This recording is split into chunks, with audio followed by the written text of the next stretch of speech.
Orleans Bulldogs basketball on Gold 98.7 WSEZ. Semi-state action brought to you by KFC of Paoli, a Dylan Scott Funeral Home, the Superburger, In Focus Eye Care, Riley Oil Company, Tucker Insurance Group, Riverview Farms, Springer and Springer Insurance, Orange County REMC, Reynolds Construction LLC, El Compadre Mexican Restaurant, Bender Lumber, Rutherford Custom Kitchens, Orange County Fiber, Orleans Auto, Kirby Hardware, and by Green Acres Ag Insurance. All it takes is one more win to make it to the state finals. Two teams compete for a slot in Indianapolis tonight.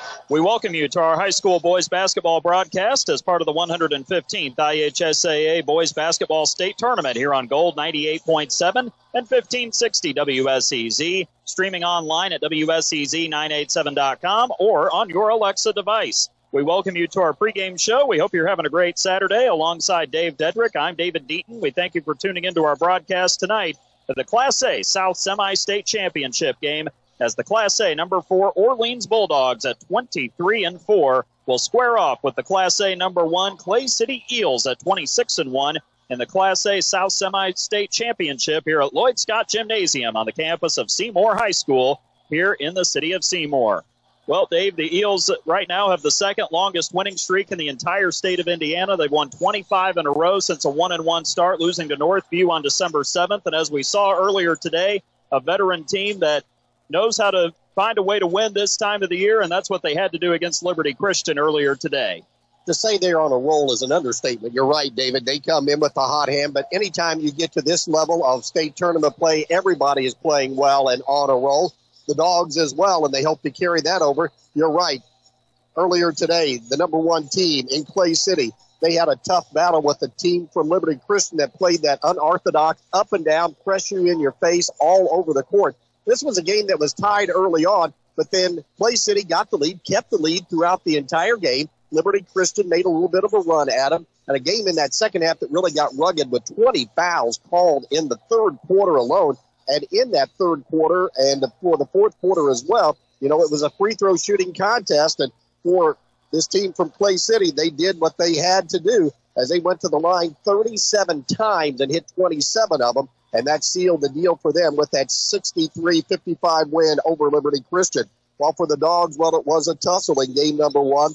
Tied at the end of 1, and then all of a sudden, Hauser took over in that second quarter, had a double-digit lead at the half. It was a 9-point advantage for the Jets at the end of 3. Didn't look good for the Dogs. They were down 11 with 6:35 to go.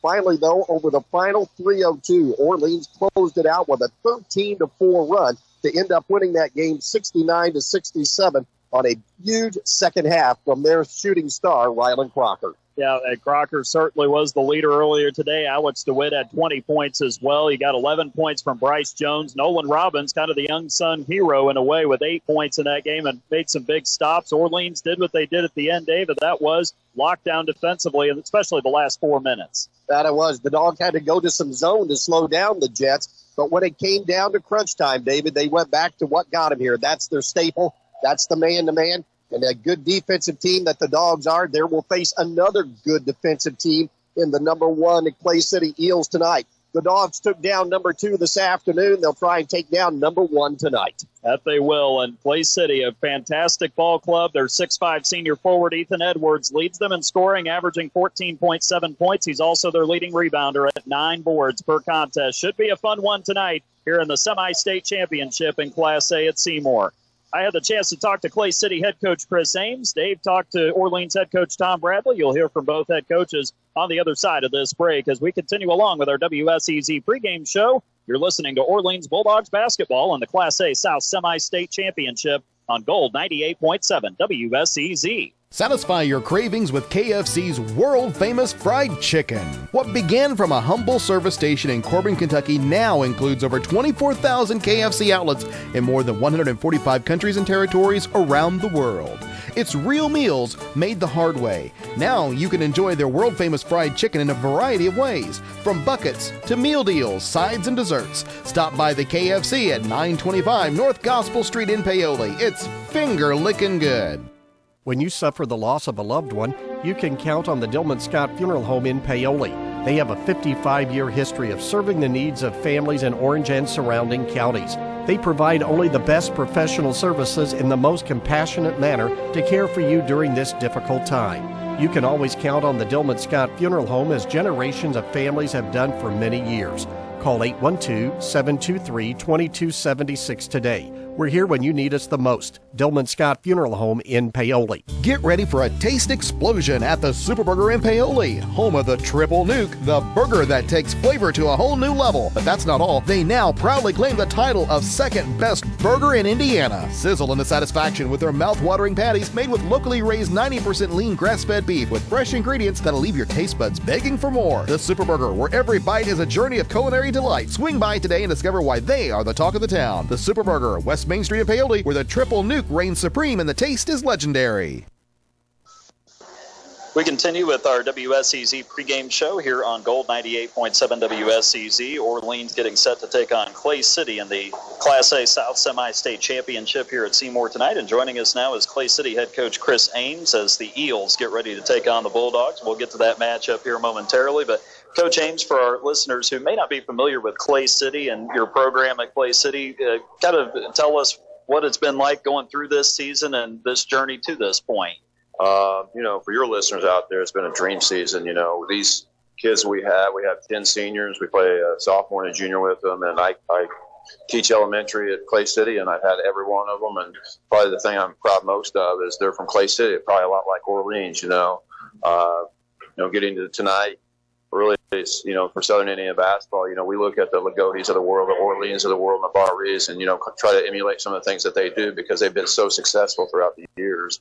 And so, these guys in this community, like I said, tonight they're going to be wearing red and black. We're going to be in purple and white. And, I can't think of a better deserving person than Coach Bradley. I think he's an outstanding man, just not as a coach, but just as a person. And I think that's his reputation throughout Southern basketball here and probably throughout the state if you know him well enough.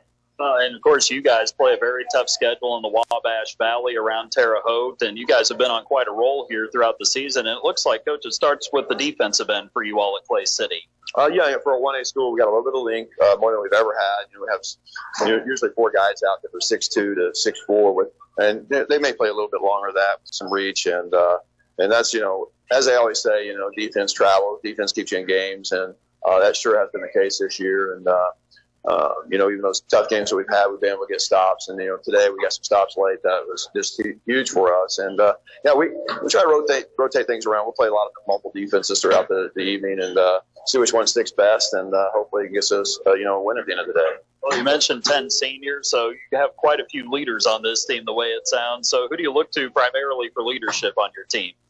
Really, Bryce Wyman does a great job of trying to stay calm out there and get people where they need to be. Wyatt Johnson, runs the point some for us, does a great job of being that guy. But then, Trey Duff today was so fantastic off the bench. He doesn't get a lot of minutes, but we couldn't take him out of the game. He's very cool and calm out there, and so he does a great job as well. And we have just the leadership part of it is always not vocal either. It's just by actions and how hard they play. And so we got several guys like that. I feel like the Edwards and the Michael Tuckers of the world. They may not say much, but they're going to play hard for 32 minutes. And earlier today, of course, you played Liberty Christian in the second semifinal, and a game that kind of really never got a flow to it as far as the fouls and everything else. You guys kind of lived at the free throw line. So what stood out to you about your team's win earlier today? We survived. It was helter-skelter. We knew it was going to be like that. They really can get after it. They're fast from every place. They come from all directions. We turned it over a ton. I was able to capitalize when we did, honestly, and got to the foul line. I think we went 8 for 10 at the end of the game and kind of sealed it away at that point. And tonight will be, really two good defensive teams, and hopefully we can guard without fouling. And that's the key to it, is to keep your guys, the guys you want on the floor out there more minutes. Hopefully it gives you more success. But like I said, we're going to play probably 9 guys tonight. And, Coach, it looks like that depth has really served you well throughout the year. It looks like it's made you all a pretty versatile team, not just defensively, but also offensively, too. Yeah, we've got some shooters coming off the bench. The young Keller kid can shoot a little bit. Dalton Hill is a junior. So he's kind of a bulldog, no pun intended, but, he's just, he's a hard-nosed kid and does a good job for us. And the older Keller kid that started last year had labrum surgery, so he was out for part of the season. He's come back. He's been valuable. Like I say, Trey Deha's just kind of that calm guy out there, just plays defense, gets rebounds, takes care of the basketball. Well, and of course, you kind of alluded to it, your matchup with Orleans tonight. So as you look at this matchup with the Bulldogs, what stands out to you about this group? Great leadership from the top. As I said earlier, I have a lot of admiration for Coach Bradley. Got to talk to him a couple of years ago down there at North Davies. You're going to have to stop 10. You're going to stop 23, 14. They got guys, who can really score there. But then there are other guys just play their roles, get to the rim. They drive you pretty hard. They get offensive boards. And they D you. They're going to D you for 32 minutes. They have tremendous motors. They're in great shape. They fly around the floor. They play well together. You can tell that they've got a really good group of kids who understand each other, play the game well together. And like I said a minute ago, that comes from the top. Your coaches, Coach Bradley's got, I'm sure, fantastic staff like I do. And so it's going to be a little bit different, I hope, game than we played this morning in the sense of maybe a little more controlled basketball, and maybe we can get, a flow to the game. I don't think there was this morning. And as far as your team goes, health-wise, everybody available, ready to go for the championship game tonight? The young killer kid hit his head this morning, but he was clear to go. He actually could have came back in the game, but at that point, the guys we had out there were playing fantastic, so we didn't need a sub. But he's ready to go tonight. And as far as I know, and I hope both teams are, it's always you get to this time of the year, you want everybody to finish, no matter what happens, win, lose, or draw, and that they're healthy and they can move on to their spring sports. And we're ready to go. All right, sounds good. Coach Ames, thank you for taking the time for the talk. You and the Eels have a good game with the Orleans in the championship game tonight here at Seymour. Yeah, if you're not here tonight, make sure you listen. These guys do, I'm sure, a great job, and they're following these guys, and it's going to be a great atmosphere. Should be. Coach Ames, thank you. And that's Chris Ames, Clay City head coach, joining us here in our WSEZ pregame show. Stay tuned. We've got Coach Bradley's interview with Dave Dedrick coming up next as you're listening to Orleans basketball in the Class A South Championship game here on Gold 98.7 WSEZ. Are you ready to see the world with clarity and style? Look no further than InFocus Eye Care on West Hospital Road in Paoli. At InFocus Eye Care, they offer comprehensive eye exams, a wide selection of fashionable eyewear, and the latest in contact lens technology. Their expert team is dedicated to providing personalized eye care for the entire family. Call 812-723-4752 and schedule your appointment. Now, open Monday through Thursday from 8 to 5. InFocus Eye Care, where your vision is their focus. Looking for top-notch fuel that keeps your engine running smoothly? Pull into Riley Oil, your trusted supplier of marathon fuels. With convenient locations in Paoli, Orleans, and Hardinsburg, we've got you covered. Enjoy the ease of paying at the pump 24/7 or swing by Paoli where we'll pump the gas for you. Grab a snack and drink and be on your way with Riley Oil, fueling your journey every mile of the way.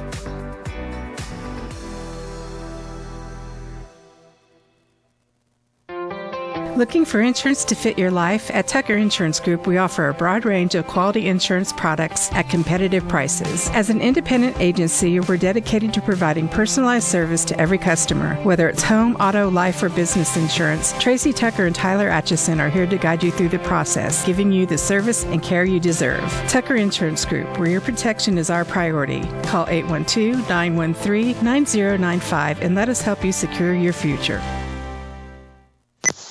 As we continue with this championship semi-state pregame show, head coach Tom Bradley of Orleans joins us now. And Coach, right where you want to be here on this Saturday night at Seymour. Yeah, without a doubt. The kids found a way to get it done today, and that reward for them is to be able to play tonight for a semi-state championship. Well, it's quite a comeback, Coach, and probably the only downside to that was the fact you didn't get to celebrate a lot about it. That's all right. We celebrate if we can win tonight. I'm sure that we'll have a good time tonight if we can get her done. But it was a big comeback in that last quarter. We stayed close, and they'd have a run. It seemed like every time we'd hit a shot, they'd hit a shot back and forth as we got behind. But I think the kids really believed in themselves, and we got some stops. And when we got some stops, we were able to. I don't know how many. I think we made about every shot there in that last quarter, in that last 4 minutes. Coach, you beat a good team though this afternoon. Yeah, they were very good team, and you get to this level, obviously you're going to see those good teams. But inside and out, they had a lot lot of weapons, and so it was going to be a hard-fought victory for either team that come out of that. All right, Coach, what'd you do in between games to get ready for tonight? Well, first thing we did was we got ourselves back there and had some food and made sure that everybody had food right after the game, and then watched the other game, and then we got back to the hotel and put them in rooms and so forth, to get us some rest. And we had some food ordered in that we got to eat before we come back over. So it was nice. They got to watch the ball games, and laying in their beds and kind of get a little bit of rest anyway. And after our meal, we went through our walkthrough. Sometimes, you do that in a hotel room or a lobby or whatever. And so we did a lot of talk about personnel-wise. And then, then we have to get to the board, and we'll throw some things up on the board. All right, talk to us about this team in Clay City that you face tonight. Well, I think their number one weapon is the Edwards kid, number 35. He's just a really strong post player. He's 6'5". He just, all the games I've seen, when he makes catches down deep, it's really difficult to stop him. And so we really talked a lot about how we're going to defend him and try to keep him from catching the basketball. I got 2 point guards that kind of rotate back and forth playing the point. 13 and 14, they're wing guys. I'll tell you, both of those guys can shoot, one left-handed, one right-handed, and they can score points. They go 8 deep. They go 8 deep, and so they like to change defenses. 20-12, for us, man-to-man, and a 2-3, and a 1-3-1, and trap, and anything you can name, Dave, they try. So a key will be recognizing what they aren't playing? Well, I think so, and I think as well, if we could rebound the ball well, we may catch them in a change. Changing of defenses is good if you do that after a score or whatever the case may be. But we're going to try to get it out and push the ball and see what kind of defense we're in, and then just be patient, just be really patient about it when we see the defense. And kind of like what we did today, we just didn't play really well early on, but later on I thought we slowed it down a little bit where we took good shots, and thankfully for us, they were able to find a basket. I was going to ask you, Coach, this is a team that you'll attack early, try and get a basket early, and if you don't like it, then pull it out? Yeah, that's kind of the idea, Dave. You want to get it out and go. They sure like to. They like to get out and run, and if you don't have something, then we set it up, and kind of like we did today, we talked about at our walkthrough about looking for matchups that we want to exploit a little bit, being able to get the ball inside, and maybe get some guys in foul trouble. We were able to do that a little bit in the first game, and I think there's possibilities for us to be able to do that in this game. But you have to go to your bench more tonight, you think? Well, rest-wise, we're you kind of can get through one game, I think, here at night, just on that high of playing for a championship.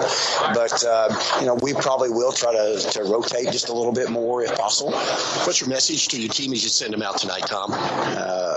Play hard, play smart, have fun. We just talk about that all the time, and I think those 3 things about playing hard and being the hardest working team on the floor, we talk about it every day in practice since the start of the section. We've said that, and those things about playing hard, playing smart, take the shots that are good shots for you, not just because you're open. You might not be that person, and you just want to have fun. I think you play better when you're having fun, and you're getting into the basketball game. So we do those 3 things. I think we got a good chance. Line up for your dogs? Same as what we've been doing. We got Bryce and Rylan at the guard spots, and Nolan and Nate at the forwards, and then Alex inside. And then off your bench? Off the bench, Mason played a little bit this time for us. We got some other guys that will probably get in there. Kagan Russell might see some minutes tonight. Whatever we need to do, but they know their role as well, and they know their what they can do and what they can't. And so far this year, they've been doing a really good job of understanding that. Come out healthy today? Yeah, come out healthy. Yeah, everybody's good. Got some rest. Played the early game, so that was good too. And so we're just ready to roll. Well, you're a high school basketball player in the state of Indiana, Coach. You kind of realize you're just one game away maybe from it all here tonight. Well, that's exactly right. We tell the kids this is what you're playing for. Yeah, and the thing about it is we want to really win it, but you know what? The other team wants to win it too. And so it's whoever performs well out on the court. And I like our chances, but it's going to be a really tough game tonight as well. And if we shoot it well and get off to a good start, we'd be great. Coach Bradley, as always, thank you for the time and the talk. You and your ball club have a good game tonight. Appreciate it, Dave. Thank you. And Coach Tom Bradley of Orleans, stay tuned. You're listening to Bulldogs basketball on Gold 98.7 WSEZ. A family-run company started in 1960 by father and sons, Riverview Farms Incorporated is 50 years and counting. Riverview Farms Incorporated primary focus is pullets, chicken, hogs, and turkeys, and some feed crops as well. Located in Orleans, Indiana, Riverview Farms is a viable agribusiness 4 generations strong and counting, and among the biggest producers of poultry and eggs in the state of Indiana. Riverview Farms, working for families, working for you. As the clock winds down, we get ready to start this Class A South Semi-State Championship here at Lloyd Scott Gymnasium. We're glad to have you with us tonight here on Gold 98.7 WSEZ, online at WSEZ987.com, as well as on your Alexa device. Just say, Alexa, listen to 98.7 WSEZ. We're about to get to the national anthem. We got a great crowd out tonight, and we look forward to bringing you the coverage, and we'll bring you the starting lineups on the other side of the break as well, as you're listening to Orleans Bulldogs basketball in the Class A South Semi-State Championship here on Gold 98.7 WSEZ. At Springer & Springer Insurance, we get it. Insurance can be frustrating. That's why we make it simple. With locations in Orleans, Bedford, Salem, French Lick, and Greenwood, we take the time to get to know you, your needs, life, and goals before finding the right coverage for you. Whether it's auto, homeowners, life, commercial, or farm insurance, we work with a range of trusted companies to give you the best options. Call 812-865-3133 today. Springer & Springer Insurance, making insurance easy. Orange County REMC offers security systems for your home. Home security systems are available to members and non-members and will provide protection from fire, carbon monoxide, and theft. These systems are continuously monitored, so you will have a peace of mind whether you are at home, work, or vacation. You might even qualify for a discount on your homeowner's premium. Install a security system for as low as $299 with monitoring starting at $29.95 per month with bundle. For more information on these home services, call Orange County REMC at 812-865-2229. Experience construction on your terms with Reynolds Construction. Located in Orleans, Indiana, we focus on delivering results through collaboration and innovation, maintaining an open and transparent approach. Our commitment to long-term success with our partners stands strong. At Reynolds, we prioritize your preferences, ensuring you work the way you want. Reach us at 877-770-0127 or visit our website at www.reynoldscon.com to learn more about our services. Choose Reynolds Construction for reliability and excellence. Time to meet tonight's starting lineups, and to do that tonight, Dave Dedrick has the starters for the Bulldogs and the Eels. Orleans, number 4 in the state, coming in tonight, 23-4. They will be the visitors tonight in this semi-state championship matchup. For the Bulldogs, their usual starting 5. At forward, number 11, Nolan Robbins, 6'2", and a junior, averaging 3 points, but had 8 big points in that win over Hauser earlier today. The other forwards, number 15, Nate Brown, 6'3", and a junior, averaging 6.5. At center, number 23, that's Alex DeWitt, 6'3", and a junior, 13.8. He had 20 earlier today in the Bulldog victory. The backcourt for the Dogs, Rylan Crocker, number 10, 6'1", and a senior, 16.1, game high 24 for Orleans in their victory today. And in that game, he was 7 out of 8 in that second half, shooting from the field. And rounding out the Dogs lineup, number 14, Bryce Jones, 6'1", and a senior, averaging 10.1. Dogs hit 54% from two-point range, 37% behind the arc, 67% from the line. Come in at the semi-state play, averaging 55.8 and giving up 38.5 for Tom Bradley, the Orleans Bulldogs, number 4 in Class A, 23-4.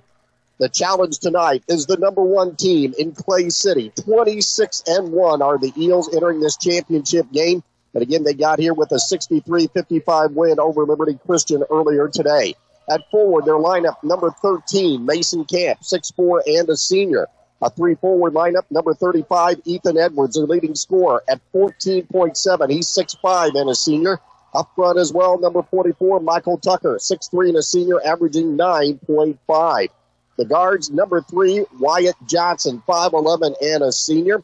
And the other running mate in the backcourt's number 14, Bryce Wyram. He is 6'4", and a senior, averaging 10.4. For head coach Chris Ames, the Clay City Eels come in rated number 1 as the Bulldogs in their road red uniforms trimmed in white and black for Clay City. They will be in their home white trimmed in purple in this semi-state matchup. Great crowd on hand, as you might expect here at the Lloyd Scott Gymnasium, as the Dogs and the Clay City Eels. I don't think there's anybody left in Orleans or Clay City tonight because they are here to root on their team. The winner advances to next week's state's championship game. And to take you through tonight's semi-state championship game, here's David Deaton. The winner gets to state for the first time ever in boys basketball. Clay City sends Ethan Edwards to the center circle with the owl logo there in the middle. Alex DeWitt will do the honors for Orleans tonight. And we're ready to get started here at Seymour. And the tip goes to Clay City. It is Mason Camp who gets it in the left wing front court, kicks it out to Johnson out near the timeline. Wyatt Johnson slides it across the midcourt circle. Lost control for a moment, got it back, takes it right side down to the corner now. Goes high post to Edwards. Edwards turns. Nothing there with DeWitt. Good defense there. Kicks back out now to Bryce Wyrum between the circles. He'll take it to the left elbow. Turns. Almost got it knocked away. Keeps it, though. Then throws it to Tucker, who loses it on the right baseline. Michael Tucker recovers. Gives it to Edwards to Wyrum, left wing from the free throw line. And now it is Johnson settling it at midcourt. Johnson slides it to the left side. He goes baseline. Drives in. Lays it up and good for his first two of the contest. And the Eels get on the board first. 2-0, 7:16 and counting, first quarter. Here come the Dogs. Jones to Crocker. Top of the key to the right side. Back to Bryce now left side as Clay City comes out on a 1-3-1 defense. Now it is Nate Brown with it left sideline. He'll take it to the perimeter. Looks to the corner. Now skips it to to Bryce Jones, that is, in the right corner. Up to the wing now to Crocker. Between the circles now to Brown. Nate has it left side, top of the key. Looks, goes to Crocker at midcourt. Back over to Jones, right side. Coach Bradley calling out the defense, or the offense, that is, against this Clay City defense, as we are a minute and 20 seconds gone here in this first quarter. It's Brown with it right side. He'll kick it into the corner to Nolan Robbins. Skips it left corner, Bryce Jones. Bryce looks high post, nothing there. Now he'll bounce it to Brown on the perimeter. Brown against that 1-3-1, bounces to Crocker, right wing three, too strong back of the rim. The rebound comes down to Clay City, and it's Michael Tucker controlling. That's a shot, though, the Dogs will take all night long. That was a wide open look. Crocker will not miss that at all much more tonight. Johnson into the front court. Gives it off right nice wing, play. and a nice pass inside to Tucker. Mason Camp found him. First two of the night for Michael Tucker. He comes in averaging 9.5, and Clay City out to the quick 4-0 lead. 2 minutes in, 6 minutes to go first quarter. Jones with it from right to left from Crocker. Has it on the wing now. He'll back it out to the timeline. He'll stop. He'll look. Now he'll bounce it to Nolan Robbins, left sideline. Nolan looks inside, nothing there. Back up to Crocker, down to Brown, baseline. Throws up the teardrop and knocks it down for his first two of the night. The Dogs on the board with 5:40 and counting here in the first quarter. Here is Wyatt Johnson into the forecourt for Clay City. They're coming toward us. Orleans going away from us here from the southwest corner of Lloyd Scott Gymnasium. It is Johnson getting the high screen from Edwards. He lost it. Brown took it away, but he was fouled immediately. And this will be the first foul on either side with 5:28 to go here in the opening quarter. Defense for the Dogs comes up with that steal. Tucker tried to re-steal it, but instead he reached in and grabbed the Orleans Bulldog play. That'll be first on Michael Tucker, team foul number 1 of the first quarter. 6'3 senior, one of 10 seniors on this Eel roster. Jones has it left wing from Ryland Crocker. Gets it inside to DeWitt. Gets in, layup, a lot of contact, no call. The rebound down to Edwards on the miss. Back the other way come the Eels. Edwards fakes everybody out under the basket, and he lays it in for his first two. 3 baskets, 3 different scorers for Clay City. 5 minutes to go first quarter, 6-2 Eels as Johnson, that is, getting that basket. Now it's Jones with it. Left perimeter down to the corner to Robbins. Back out to Bryce, volleyball line. He'll take it down to the arc. Clay City still in that zone defense, that 1-3-1. Orleans trying to solve the riddle so far. Jones has it left side. He goes high post to Nate Brown. Free throw line. Double team comes. Kicks out to Robbins left wing. Straight away to Bryce Jones. He'll line up the 3 and bury it for his first basket of the contest. The first triple for either side. 4.5 minutes to go first quarter. And it's now 6-5 as Orleans shaves the lead down to 1. Johnson with it in the front court. Bounces it left wing. Gives it to Wyrum. Bryce Wyrum, who was huge. 25 points earlier today. Gets it down low to Edwards. Turns around to the corner for a 3. It rims around, falls out. Offensive rebound to Tucker. He lays it up and in for his 4th point. And halfway through the first quarter, Clay City 8, Orleans 5 on the offensive rebound basket on that left side. Crocker gets it into the front court to Jones, left to right. Bryce has it at the volleyball spike line. Looks, nothing there. He'll lob it over to Robbins on the left side, just below the spike line, to the top of the key, Crocker. Almost lost his balance, but gets his feet under him. Goes to Robbins, back to Crocker. Now right side to Jones, just below the timeline. That's Brown, actually. He'll take it down to the free throw line. Gives it to Bryce, though, on the right side spike line. 3:36 and counting here in the first. Jones lobs to Crocker left side, into the corner to Brown. Nate, double team. Wraps it back out to Crocker. Long three left side. It spun around, fell out, but Nate Brown's there to get the offensive rebound. Puts it back up, and he'll draw the foul on the Eels. And that is 2 now on Clay City, but for the first time tonight, the Dogs stepping to the free throw line. Foul will be on Mason Camp, number 13. That'll be his first team foul, number 2. Dogs last couple of trips down have been able to get the ball into the middle of that 1-3-1. Good things can happen then. Crocker, another great look, and unfortunately it spun out. But in that zone, problem is blocking out, and Brown made him pay for it, and Nate able to knock down that first free throw of the 2 opportunities. He's got 3 now. He makes it 8-6. He's got 4 now as he knocks down the second free throw. So it's 8-7 Clay City. Nate Brown's offensive rebound. The Dogs show full court pressure now. Back out of it a little as Camp gets it across the timeline to Ethan Edwards at the spike line on the right. He'll dribble top of the key, back out to Wyatt Johnson, just to the left of the half-court circle. Throws it right wing now. That is Wyrum with it. High post, right elbow to Edwards. Into the corner now to Camp. Camp takes it up to the right wing, fires a 3, rims in and out. Rebound tipped, and coming down with it is Nolan Robbins for the Bulldogs. Robbins into the front court to Jones, up right side. Over to Crocker, right wing on the handoff. Ryland takes it left elbow, gets it to Brown, petting baseline. Nate drives in. Shot might have been blocked, but DeWitt's there for the offensive rebound. Put back in the first 2 for Alex DeWitt. And our first lead change of the night as well, as Orleans is ahead 9-8, 2:40 and counting here in the first in a highly competitive first quarter. Here is Johnson driving into the lane and down low to Edwards. Drive, shot blocked from behind. DeWitt able to come down with the rebound. Throws it ahead to Crocker up the left side. Throws up the teardrop off the glass and good. The runner from 8 feet for the first 2 points for Ryland Crocker tonight. 11-8 Orleans. The Dogs have gone on a run here to take the lead at 3 with 2:18 and counting. Johnson driving left side. Puts up the shot off the glass. It rims in. And there is Wyatt Johnson getting his 5th point of the contest, or 4th point that is. Coming down to 2 minutes to go here in the first quarter. Clay City responding to the Orleans run, stemming the tide for now after the Dogs put up 6 unanswered. Here's Jones with it, up top of the arc. Bounces to Crocker, wraparound pass left wing. Ryland dribbles, gives it to Jones right at the top of the key. Back to Crocker, volleyball line 3. How about that for 3 more? And Crocker's got 5. The lead is now 4 as Ryland flashing that range. 41% from behind the arc coming into this contest. 1:39 and counting here in the first. It's Johnson between the circles to Camp from the left side. Gets a high screen from Edwards. Camp drives left side of the lane. Goes up. Brown blocks his shot. Rebound to Jones. He'll bring it back the other way. Quickly up ahead to DeWitt. Driving. Gets tripped up and fouled. He hit the floor a little hard there, but Alex bounces up.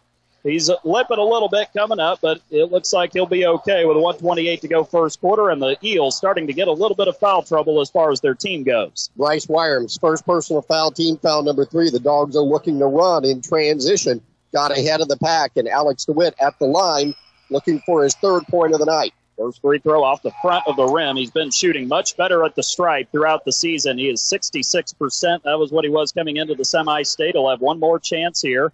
He can make this a 5-point lead, and it would be the biggest for the Bulldogs so far on the young evening. 1:28 to go first quarter. Second free throw, Alex flies it, puts it up and in. So for Alex DeWitt, he gives Orleans a 15-10 lead, getting his 3rd point so far. Inbound, after a substitution, Dalton Hill in, a 5'11 junior. He gets it up the floor to Wyrum. Now to Edwards, free throw line. Edwards inside. Nice head fake. Goes up and gets the shot to go down. Ethan Edwards with the basket. He's their leading scorer. That's his first basket of the contest. DeWitt drives it left side for Orleans. Top of the key to Robbins. Around to Jones. Down to Crocker. His 3 rims in and out. From the right corner, the rebound down to Edwards. He'll give it up to Camp, and Camp will bring it across and hand it off to Hill with less than a minute to go here in the first quarter. Dalton Hill handles it at the midcourt circle with Orleans leading 15-12. He'll pass it off to Wyrum on the right side. Volleyball spike line. Wyrum gets around, fires up a fadeaway jumper for 15. That rims in and out. Rebound tip. Brown had it for a moment. Then he ends up gathering it. Brings it up the floor quickly. Drives in, head down, and he'll be called for the charge. He put the shoulder down a little bit. And a great job by Bryce Wyrum, the 6'4 senior guard, to get in and take the charge with 37.3 to go here in the first quarter. Exact description there, David. He'd lowered that shoulder. Had he gone up just square, the more likely would have been called a block. but it's good to see the Dogs again get out in transition, looking to score early in possessions if possible. Certainly the case there as Robbins checks out in for the first time. Mason Freed for Orleans. Mason had a nice game, especially on the defensive end. Got a basket as well against Hauser earlier today. Here's a drive up the floor. It's Wyram with it. Gets it into the corner. Left side to Dalen Keller. He's in for the first time, 6'3" sophomore. Hill has it now, slides it over to the right side. He hands it behind him to Wyram. Wyram gets the switch, goes out to midcourt, gives it up to Mason Camp. Left side spike line, 14 seconds and counting, first quarter, 15-12 Orleans. Camp drives it around to the right perimeter, backs it out, kicks it to Edwards. Now left side to Keller. Down to the wing now to Wyram. Wyram gets a screen from Edwards, lobs it to him. Help comes from behind, but Edwards gets in, and they're going to count the basket as Edwards is able to run through Nate Brown to get his fourth point of the contest. But he can tie it with 0.2 of a second to go here in the first quarter if he can knock down this free throw. Nice play and very patient with the clock running down that time in Clay City. And they got it to the man they wanted. That is Ethan Edwards. He'll be at the line for his first free throw. That foul, a big one. That's 2 on Nate Brown. Well, we're going to have to watch that situation. Had a similar one earlier. Edwards' free throw short. Rebound comes to Brown, and that'll do it for the first quarter in this Class A South Semi-State Championship here at Lloyd Scott Gymnasium in Seymour. It's Orleans nudging ahead of Clay City, 15-14 at the end of one. You're listening to Bulldogs basketball on Gold 98.7 WSEZ. Turn your dining experience into a fiesta at El Capadre, the heart of flavor and fun. Open Sunday through Thursday, 11 to 9 p.m., Friday and Saturday, 11 to 10 p.m. Craving something delicious? Try one of our mouth-watering entrees that will make your taste buds salsa. Visit us at one of our 5 locations, Paoli, West Baden, Mitchell, Orleans, Bedford, and coming soon, Palmyra. El Capadre, where the flavor is as bold as the fun. Hi, this is John Bender. Since 1931, Bender Lumber has been providing superior service along with quality, innovative building products at fair, competitive prices. In communities throughout southern Indiana, our locations are the primary supplier to residential builders, professional remodelers, as well as do-it-yourselfers who rely on our knowledgeable sales staff to do whatever it takes to proudly serve them and to get the job done. So here's to the first 90 years of local people serving local needs at Bender Lumber. A highly competitive Class A South Semi-State Championship as expected here at Lloyd Scott Gymnasium in Seymour. 15-14 Bulldogs starting the second quarter. Orleans will have possession of the basketball. Nate Brown on the bench with those 2 fouls as Orleans has Rylan Crocker, Bryce Jones, Alex DeWitt, Nolan Robbins, and Mason Freed on the court for Clay City. They come out with Bryce Wyram, Ethan Edwards, as well as Dalen Keller, along with Michael Tucker, and then also Dalton Hill. Orleans circles it around, right side with it now Crocker. He'll dribble to the middle, bounces to Robbins, left wing extended. Nolan skips it back over right side to Bryce Jones. Jones looking inside, goes to Robbins. He'll drive between defenders, lays it up. It spins around the rim and falls in from the right side. First 2 for Nolan. He had 8 earlier today. Made all 3 of his shots from the floor as the Dogs nudge it back in front by 3 at 17-14. 7:24 counting second quarter. Here is a 3 from the left wing, and that is Dalen Keller. He misses that long. The rebound comes down to Robbins, and he gives it up to Jones, who brings it across midcourt right side. Clay City staying with that 1-3-1 zone. It's given the Dogs some fits, but they have done a better job moving the ball against it to DeWitt in the right baseline. He'll dribble to the lane, pulls up, tough shot on the move, got it to go down. Alex DeWitt's got 5 as he buries that, and the lead back to 5. Timeout, Chris Ames and Clay City. 6:58 to go second quarter. Orleans 19, Clay City 14. You're listening to Bulldogs basketball on Gold 98.7 WSEZ. Thinking of doing a kitchen or bathroom renovation? Need new cabinets or countertops? Call Rutherford Custom Kitchens and More. Be confident in the work you have done. Rutherford Kitchens and More offers custom kitchens and bath, professional installation, and free estimates. Call them at 812-865-2127 or visit them at 220 East Jefferson Street in Orleans. Open Monday through Friday, 7 a.m. to 5 p.m. Out with the old and in with the new at Rutherford Kitchens and More. 6:58 to go second quarter, and so far a good start for the Bulldogs with the first couple baskets. Dogs shooting well like they did this morning. First quarter, 3 out of 5 2-point range, 60%, 2 out of 5 behind the arc for 40%, 3 out of 4 at the line. And as you mentioned, add 2 out of 2 here in the second quarter. Well, Clay City breaking some pressure from the Dogs as Wyram has it on the front court. He'll go to Dalton Hill now, just to the right of the half-court circle. Orleans now showing his own look here, just like they did against Hauser earlier today, as Hill looks to try to get his team in the right offense. Goes to Wyram, right corner, back out to Hill at the spike line, left side to Dalen Keller. Keller skips it to the right block, and a shot up, no good for Michael Tucker, but he draws contact.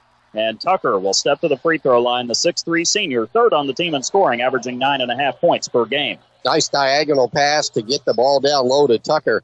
Foul going to be whistled on Alex DeWitt. That'll be his first team foul number 1 in this quarter. Tucker on the night, 2 baskets for 4 points. He knocks down the first free throw, so make that 5 for Michael Tucker. He had a solid game earlier today against Liberty Christian in the second semifinal game, as Clay City was able to get out of that with a victory. Second free throw on the way for Tucker. He gets that as well. 7 points for Michael Tucker. Cuts the lead down to 3, 19-16. Bulldogs leading the Eels. 6:25 and counting here in the second. It's Jones into the forecourt for Orleans. He'll have it between the circles now. Clay City now more man-to-man defense as they look to try to get the right matchups. It's almost like a matchup zone. Basic 2-3, but they are following cutters through wherever possible. They're trying to get everybody in the right spot there, moving it around as they try to confuse Orleans. Crocker handles it out front now. A trap shown, but Crocker backs it out and gives it to Bryce Jones left side. Back right to Crocker. Line up the 3. That's too strong off the heel of the rim. The rebound down to the Eels, and Michael Tucker gathers it in. Gives it to Dalen Keller, the 6'3 sophomore up ahead. Gives it to Tucker. Drives it right side. Mason Freed swiping down as Tucker was going downhill inside the lane. And another foul tagged here on the Bulldogs, this time on Freed. And on Mason, that'll be his first team foul number 2, but it will put Clay City back at the free throw line.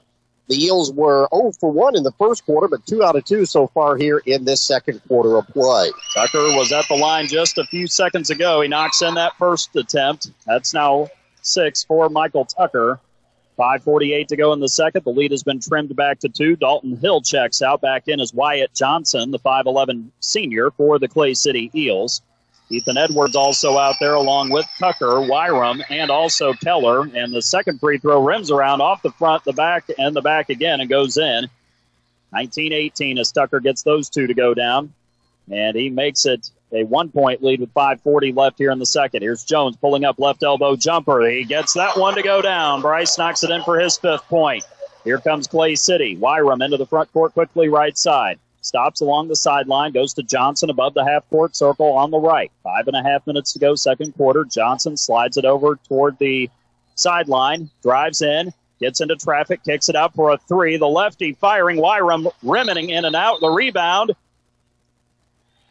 coming down, and a foul, it looks like, will be called on Clay City as DeWitt gathered in the rebound under the basket, and this will be the first of the quarter on the Eels. I don't know, it might have just been a warning that time of knocking the ball out when it came through. I think you're right. More of a delay of game warning for Clay City at this point in time. Yeah, I think that's right. So there it is as Clay City gets back. Orleans trying to add to a 3-point advantage. Been a well-played game so far by both teams. Bryce Jones has it top of the key, looks right side, shovels it over to Nolan Robbins. He gets a screen. Nolan able to get around his defender, drives in, tries to wrap around. However, he went airborne, had nowhere to go with it. And for the first time tonight, the Bulldogs have a turnover. Coming out of there limping is Ethan Edwards for Clay City. I don't know if he came down on an ankle or if he banged a knee. He'll quickly come out of the lineup. Mason Campa starting forward will come back in for the Eels. Trail it by 3 here with 4:50 to go in the first half of play. And again, full court pressure by Orleans. They kind of back out of it as the Eels get across midcourt. Camp has it on the right wing now. He'll back it out to Johnson just below the 10-second line. He'll slide it left. He'll give it up to Wyram. Wyram driving baseline, throws up a prayer, missed it off the glass badly, and Mason Freed there to gather the rebound on the right block. Good defense there for the Dogs, forcing that tough shot. As Robbins brings it ahead, goes to Jones with it. Just to the right of the half-court circle. 4:25 left here in the second. 21-18 Orleans. DeWitt catches a pass right side from Bryce. He'll hand it to Crocker behind him. The Eels do a good job helping there. Keller coming out to guard on the switch. Now to Jones on the right side. Back to Crocker. Fakes. Pulls up. Left elbow jumper. Beautifully done. Rylan Crocker gets that to go down. 23-18. 6 for Crocker. And the Dogs halfway through the second, back up by 5 as this game goes back and forth. Here is Johnson in the front court, down above the right corner, backs it out now, takes it across the free throw lane, out to Camp on the left wing. He'll dribble down to the corner. Takes it now into the paint. In between two defenders. Lost it, got it back. Freed blocking his shot. However, him coming down a little bit on that block with his arm, that's going to cost Mason a foul, and that will put Clay City back to the free throw line again with 3:47 to go here in the second quarter.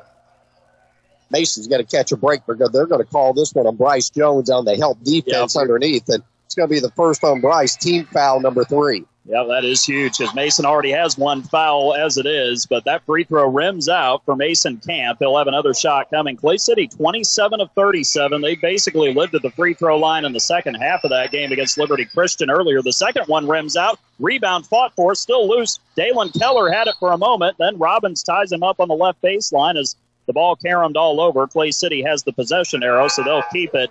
But a good job by Robbins there to hustle, and Keller as well, as Ethan Edwards returns, replacing Mason Camp in the lineup for the Eels. Good sign for the Eel fans. Their leading scorer coming back in after he limped off the court here. Hopefully he'll be back to 100% as we'll see if they get the ball to him and he can maneuver down low in that post. Got it in the left corner to Wyram. Spin move. What a move there, right around Freed to lay it in for his first two. Wyram had 25 earlier today, makes it 23-20. 3.5 to go second quarter. Spun right off there about 8 feet away from the basket around Freed and used his momentum against him. Now it's Bryce Jones with it in the front court over to Robbins' right wing. High post to Alex DeWitt. Try to get around Edwards, does between two defenders. His shot partially blocked. Freed there for the offensive rebound. Put back first two for Mason, matching his total earlier today. 25-20 Orleans. Coming down to the 3-minute mark of the second. Here is Johnson with it front court. Gets an Edwards screen. Has it top of the key, though. Gives it to Keller, left side spike line, down to the short corner into Tucker. Tucker skips it over to Johnson. Corner 3 right side is an air ball. Mason Freed, weak side rebound, gathers it in to Bryce Jones. He'll bring it up the floor to the right volleyball line. Coach Bradley says, hold on, pump the brakes, let's get into our set. Crocker catches, bounce pass right side. Bounces top of the key, gives it to Jones left side. Back out to Crocker at the spike line. Down to Jones in the left corner. Bryce spins, drives, lost it for a moment, gives it to DeWitt, 15 feet away right side. Skip to Robbins, left corner, back over to Crocker. Nice job by the Bulldogs there to keep it away as Clay City sets their defense again. Clay City number 2 in the entire state, regardless of class and defensive average. 37 points allowed per game. Both of these teams very good on that side of the floor. Here's Jones with it. Bounces to DeWitt right side. Hands it behind him to Crocker. Ryland dribbles over, gives it to Jones left wing. Into the corner to Robbins. Back out to Bryce again. Bryce just below the timeline, coming down to 2 minutes to go in the quarter. Now it'll be Robbins with it left wing again. Nolan patiently waiting for a drive. Our gap to drive, that is. Gives it to Jones right side. High post to DeWitt. Gives it to Crocker. Open 3 left corner. That one goes off the side of the rim and to the right side to Michael Tucker. Tucker up the floor now to Johnson. Wyatt Johnson has it right side. And some contact underneath. Freed and Edwards getting physical. And Mason getting a little too exuberant there. And he'll be docked with another foul. This one will go on Mason. That'll be his second team foul, number 4. Next one will put the Eels at the free throw line. The Dogs, that time, very patient on the offensive end. Got another good look. Just couldn't get that long shot from Crocker to drop. Inbound right baseline coming from Bryce Wyram. He'll look. He'll try to find somebody. Lobs it into Edwards right side. DeWitt is on him now. Edwards turns on Alex. Nice little fake. Goes back right. Kicks it back. Mark. Rebound. Edwards gathers it underneath. Goes into Freed. He blocks the shot. However, Tucker gets the offensive rebound. Back inside, and there's Wyram getting it on the baseline for his 4th point. He knocks down that shot from 10 feet away. The lead down to 3 at 25-22 as we approach the final minute of the second quarter. The Bulldogs may decide to hold to the last shot here as they try to spread the floor against this Clay City zone defense. Less than a minute to go now. 55 seconds and counting second quarter. 25-22 Orleans. Crocker with it. Half-court circle, left side. Bounces it to Robbins along the sideline. Back out to Crocker between the circles. Now back to Robbins, right side to Jones on the skip pass. Clay City extending that defense as Jones throws a head fake and then goes to Crocker, half-court circle, left side to Robbins. Crocker again with it, goes right back over to Bryce Jones, parallel to the volleyball spike line. 30 seconds to go. Orleans willing to take the best shot they can get as they hold. Up by 3 on the Eels. Jones dribbles it over toward the middle from the right. Bounces, Bounces again, now down to 18 seconds. Both fan bases rise to their feet in unison practically. Jones has it left side, backs out. Now crosses over, gets 15 feet, fires left elbow, buries it, and he's fouled at the end with it as well. 8.5 seconds to go, and for Bryce Jones, he'll go for a three-point play, a rare one on a mid-range jump shot. Very patient on the offensive end for the Dogs, and it's going to pay off big time. Foul will go on 35, Ethan Edwards. That'll be his first, just the first team foul. And at the line, Bryce Jones. So far, he's 3 out of 3 from the field. He's got 7 points. This will be his first trip to the free throw line and the first free throw of this quarter for Orleans. Edwards out, Mason Camp in. The free throw spins in, 75% for Bryce. The inbound fumbled by Wyram. He picks it up, gets it up the right side of the floor to Tucker. Inside, ball knocked away from Edwards. As he's actually still out there, DeWitt got a piece of it on the inside. 2 seconds to go. Clay City will have to reset. Kagan Russell in there for Orleans, replacing Mason Freed with those 2 fouls. And now the inbound will come from the left baseline. Inbound right side to Tucker. Goes up. No shot there. Rebound. Put back. Edwards can't get it to go, and that'll do it for the first half. A lot of contact. No call either way. And we go to halftime in this Class A South Semi-State Championship. The Orleans Bulldogs holding serve on the Clay City Eels 28-22 here at Lloyd Scott Gymnasium at the break. We'll come back with first half stats and analysis as we continue our coverage here from Seymour. You're listening to Orleans Bulldogs basketball on the Class A South Semi-State Championship on Gold 98.7 WSEZ. Your high-end electronics and gadgets are only as good as your internet service provider. Stop the frustration of slow and unreliable internet service with a call to Orange County Fiber. Call Orange County Fiber and check out their brand new fiber packages that include lightning-fast upload and download speeds for households that stream, game, and surf the internet. Call Orange County Fiber and see the difference fiber can make in your daily life or your business operation. Phone OC Fiber at 812-865-2229. Orange County Fiber, bringing high-speed internet to your community. Orleans Auto Value Parts emphasizes the importance of maintaining your current vehicle amidst rising new car prices.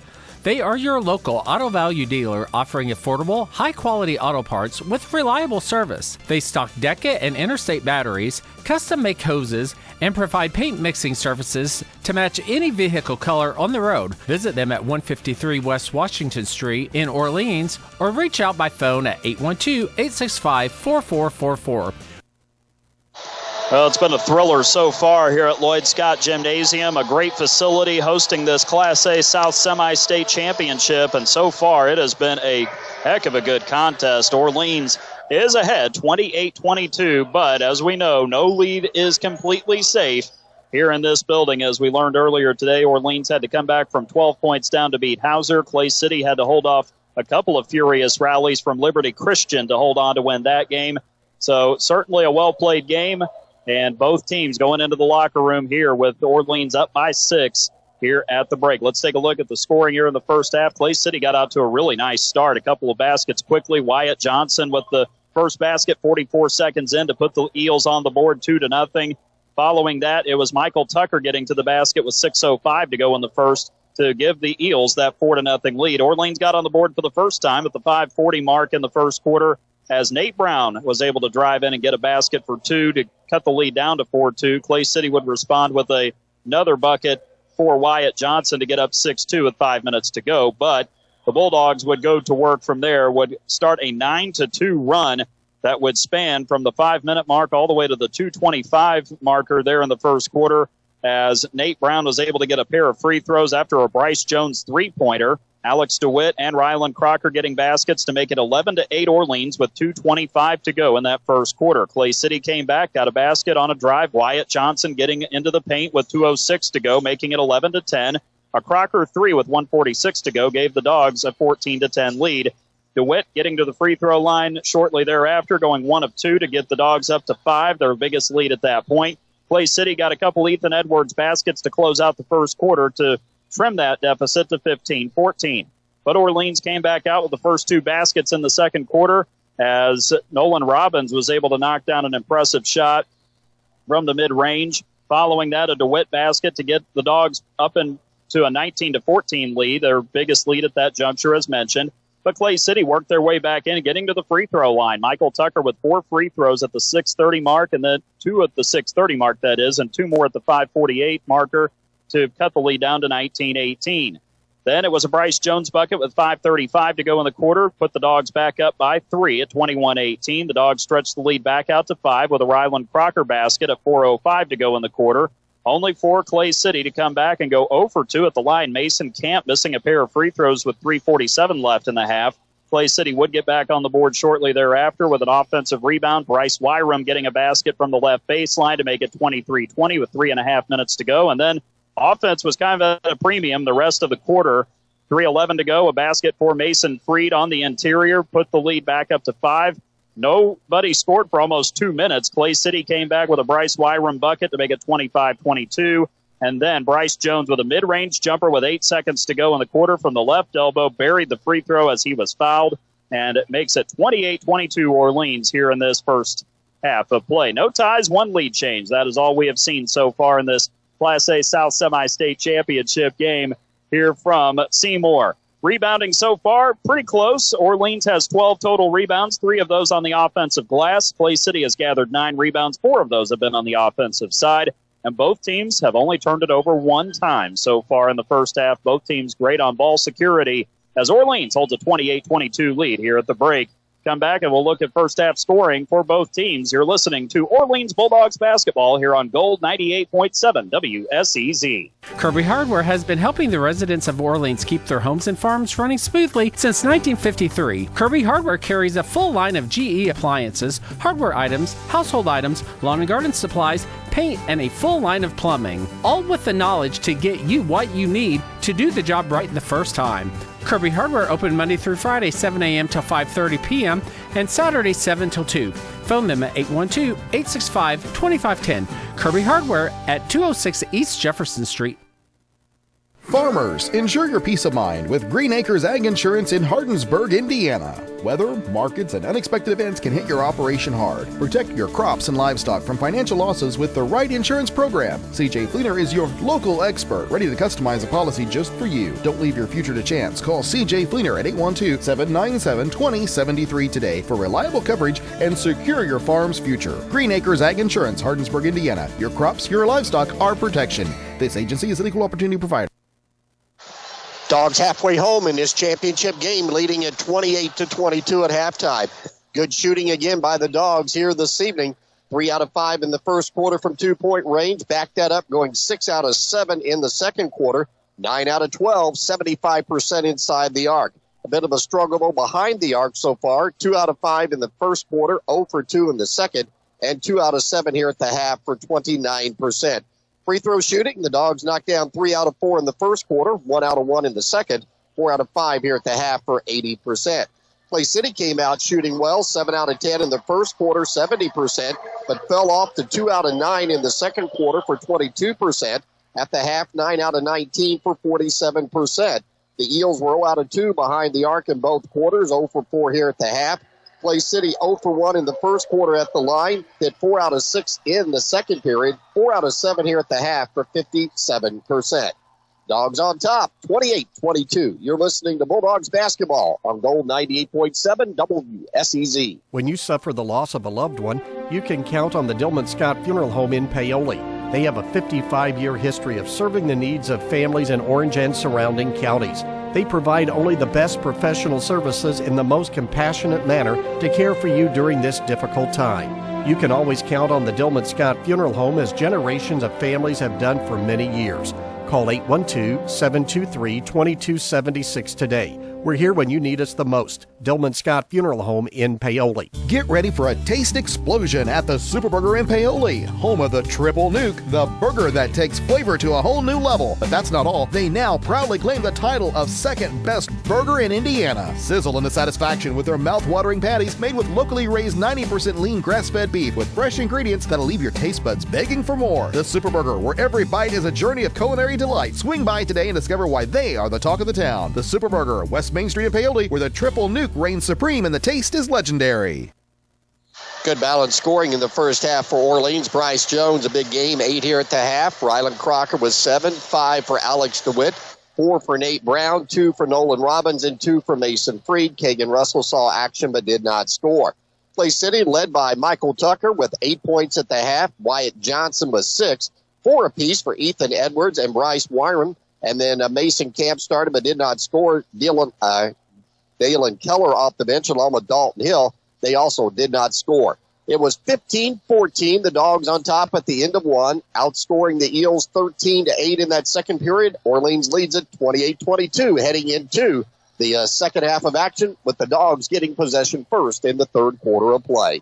You're listening to Bulldogs basketball on Gold 98.7 WSEZ. Are you ready to see the world with clarity and style? Look no further than InFocus Eye Care on West Hospital Road in Paoli. At InFocus Eye Care, they offer comprehensive eye exams, a wide selection of fashionable eyewear, and the latest in contact lens technology. Their expert team is dedicated to providing personalized eye care for the entire family. Call 812-723-4752 and schedule your appointment. Now, open Monday through Thursday from 8 to 5. InFocus Eye Care, where your vision is their focus. Looking for top-notch fuel that keeps your engine running smoothly? Pull into Riley Oil, your trusted supplier of Marathon fuels. With convenient locations in Paoli, Orleans, and Hardinsburg, we've got you covered. Enjoy the ease of paying at the pump 24/7, or swing by Paoli where we'll pump the gas for you. Grab a snack and drink and be on your way with Riley Oil, fueling your journey every mile of the way.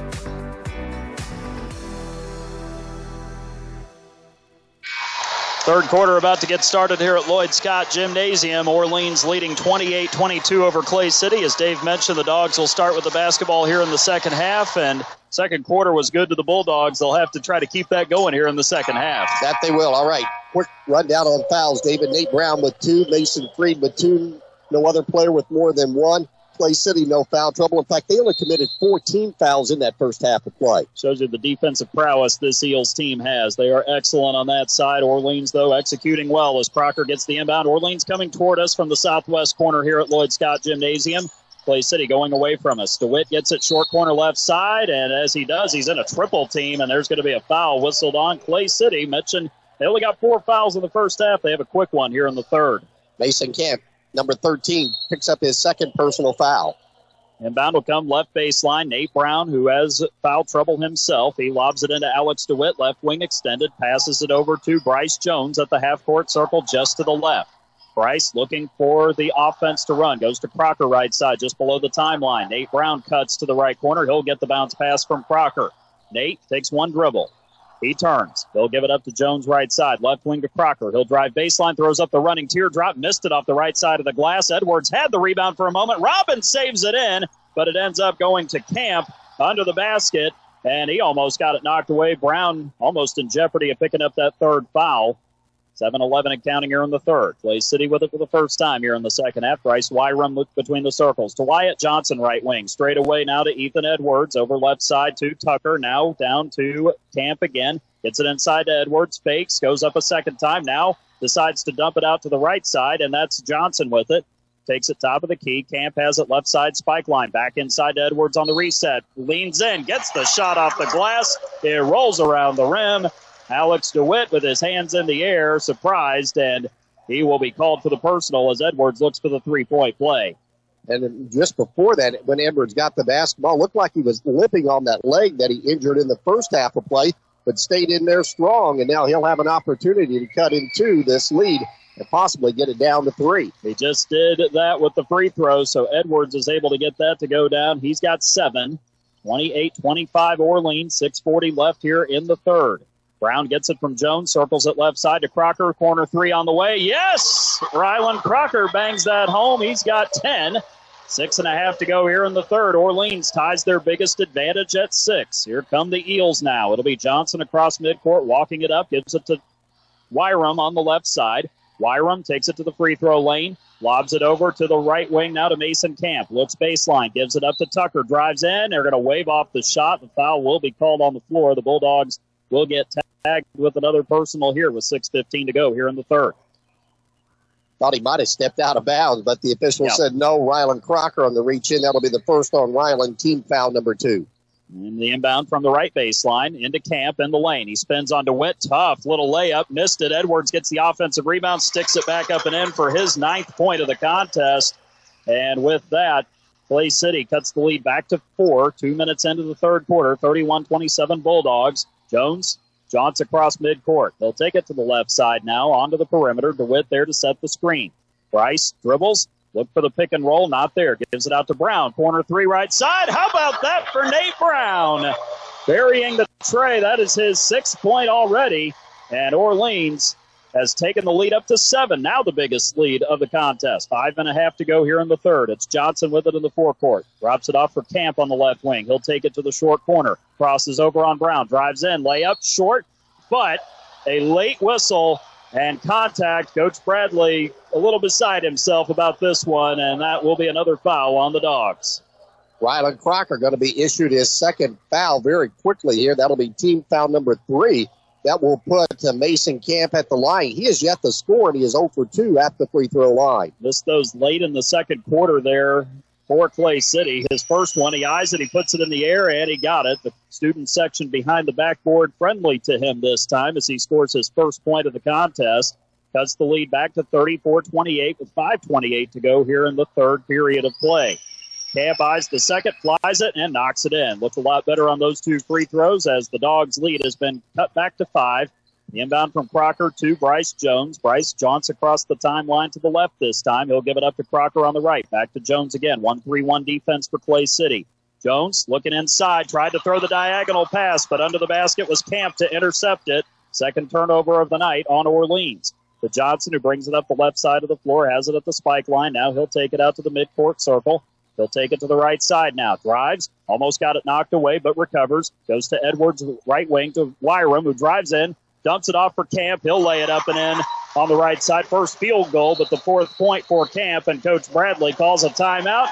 This will be a full timeout with 4:52 to go in the third quarter. 34-31, Orleans in front of Clay City. You're listening to Bulldogs basketball on Gold 98.7 WSEZ.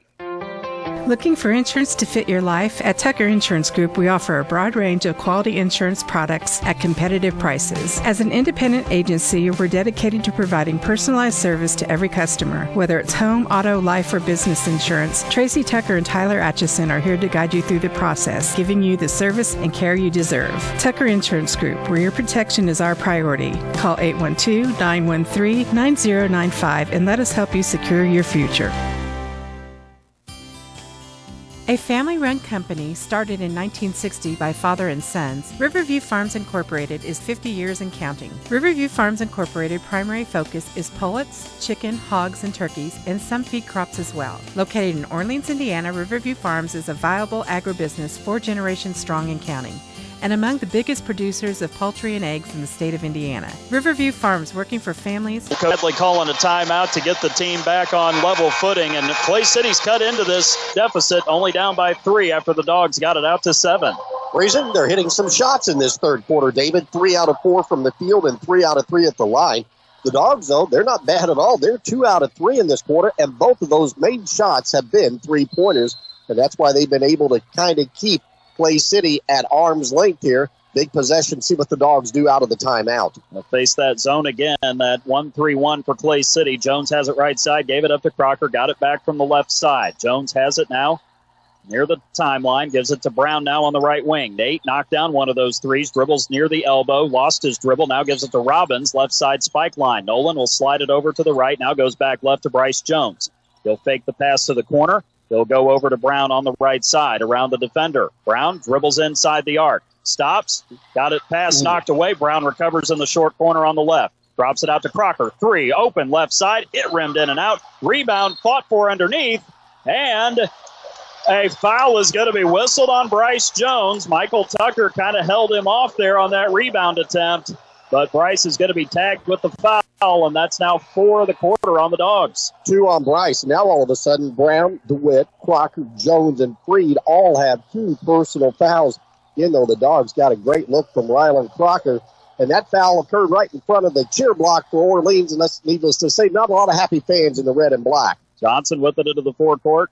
Left side to right side to Wyrum. Wyrum has it in the half-court circle halfway through the third. Clay City a 3-point trailer. Byram lobs it to Tucker. Mid-range shot. Free throw line. Bounces off the front of the rim. Rebound Edwards. Muscles it up and in on the offensive board. Ethan Edwards gets his 11th point.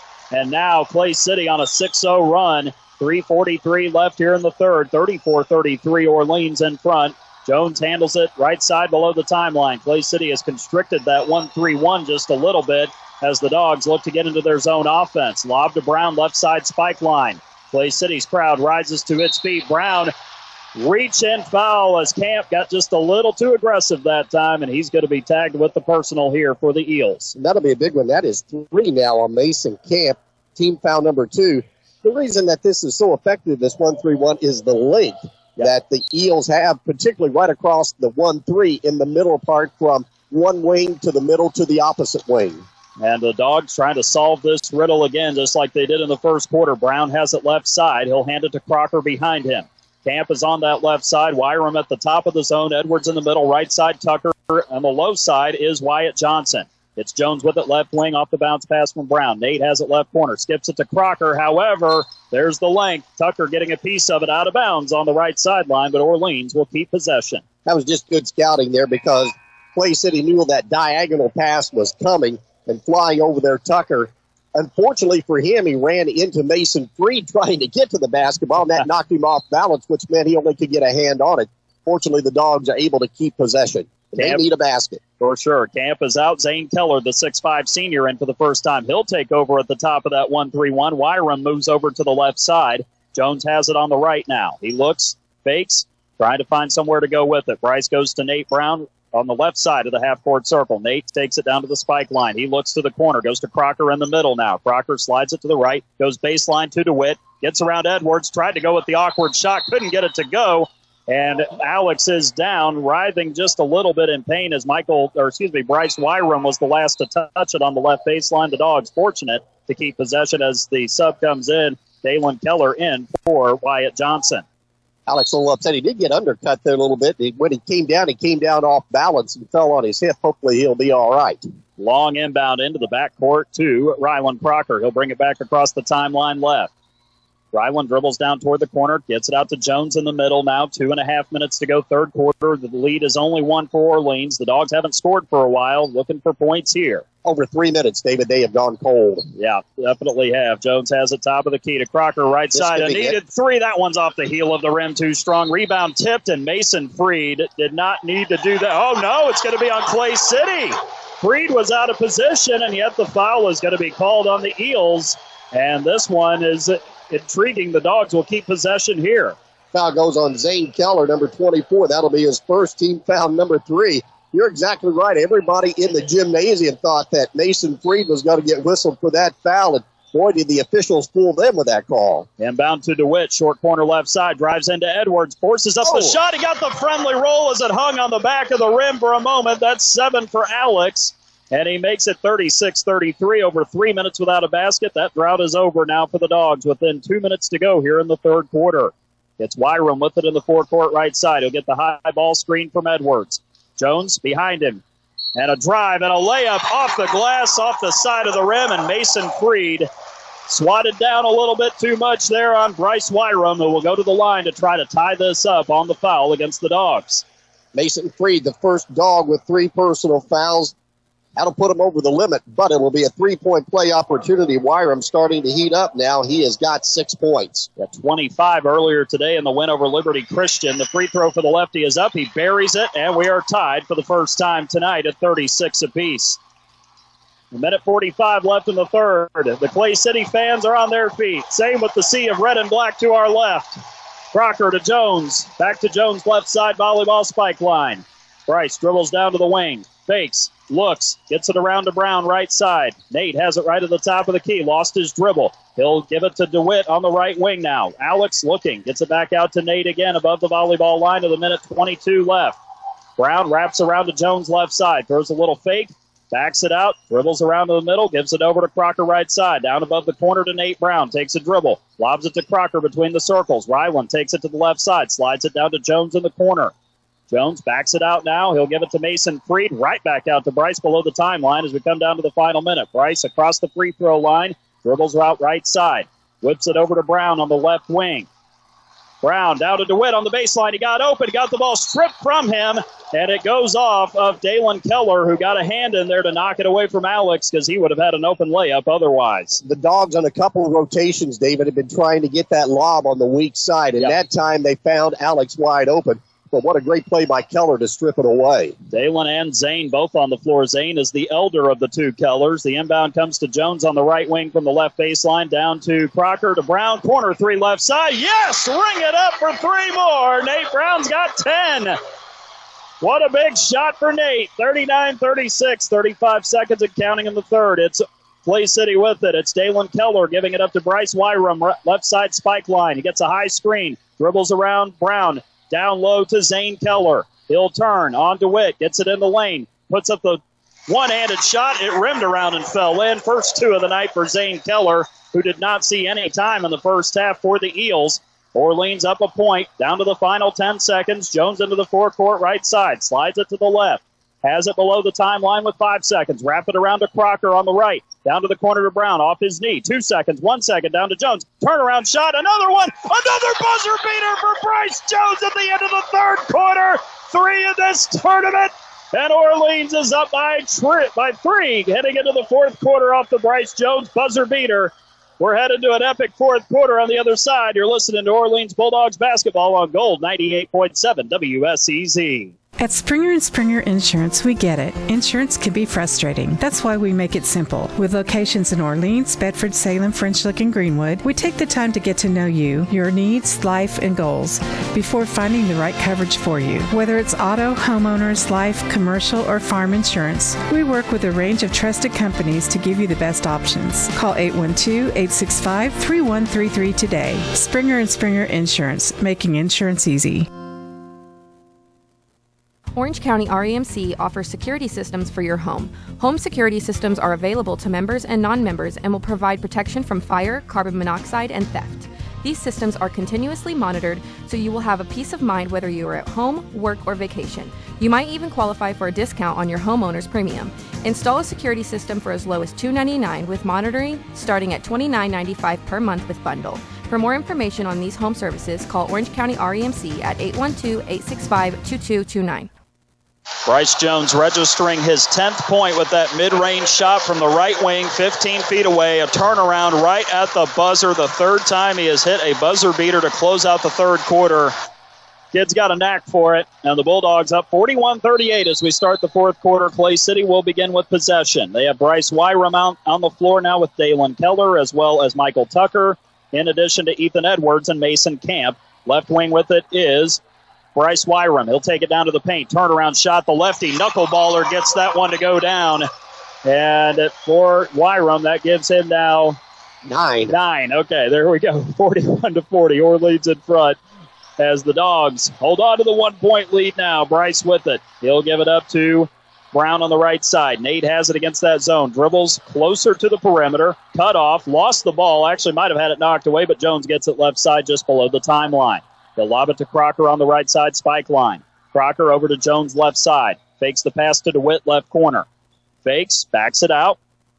Keeps his dribble alive, splits the defenders. Well done there. Across to the right wing. Splitting the defenders, forcing that defense into a different shape. Up high post to DeWitt. Drives it left side. Layup up and good for Alex DeWitt, who gets now his 9th point of the contest with just over a minute to go, or beyond us here in the fourth quarter. 43-40, Orleans back up by a tray. Here is Wyrum with it left side, out to the perimeter now to Keller. Top of the key to Camp. He'll cross over on Brown, drive it left, gets inside, shot blocked, got his own rebound, goes up a second time. Tucker this time up with it, sticks it up and in, and the Eels will call a timeout as Tucker gets his 10th point of the night.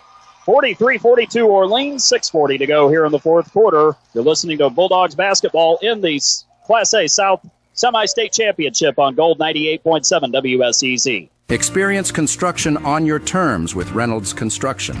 Located in Orleans, Indiana, we focus on delivering results through collaboration and innovation, maintaining an open and transparent approach. Our commitment to long-term success with our partners stands strong. At Reynolds, we prioritize your preferences, ensuring you work the way you want. Reach us at 877-770-0127 or visit our website at www.reynoldscon.com to learn more about our services. Choose Reynolds Construction for reliability and excellence. Well, Clay City getting a hard-earned basket on the offensive rebound there. They have gathered so far 3 offensive rebounds here in the second half, and that one cuts it down to a 1-point lead. Difference in this game right now, David, 3-point shooting. The Dogs are 5 out of 12 for 42%. Clay City, they are 0 for 4 in the game and did not take a 3-point attempt in that third quarter. To help keep the Bulldogs afloat as Crocker has it to the forecourt right side. Goes over left side now to Bryce Jones. Bryce dribbling down toward the arc. Did a great job splitting the defense last time against this 1-3-1. Clay City been very effective in this defense as Crocker gets it over left side. Lobs it back to Jones on the right. He'll fake toward the corner. Bryce looking, surveying, looking to see where the gaps are as he'll back it out toward the sideline. Now he'll charge into Edwards. Backs it out as Edwards cuts him off. Jones now dribbles down to the corner. Still got the bounce. Gives it to Brown between the circles. Nate takes it to the left elbow. Tried to go to DeWitt. The pass goes by him. Jones, great hustle to get it back. And a heads-up play to call timeout with 5:57 to go along that right sideline. 43-42. Orleans ahead of Clay City. You're listening to Bulldogs basketball on Gold 98.7 WSEZ.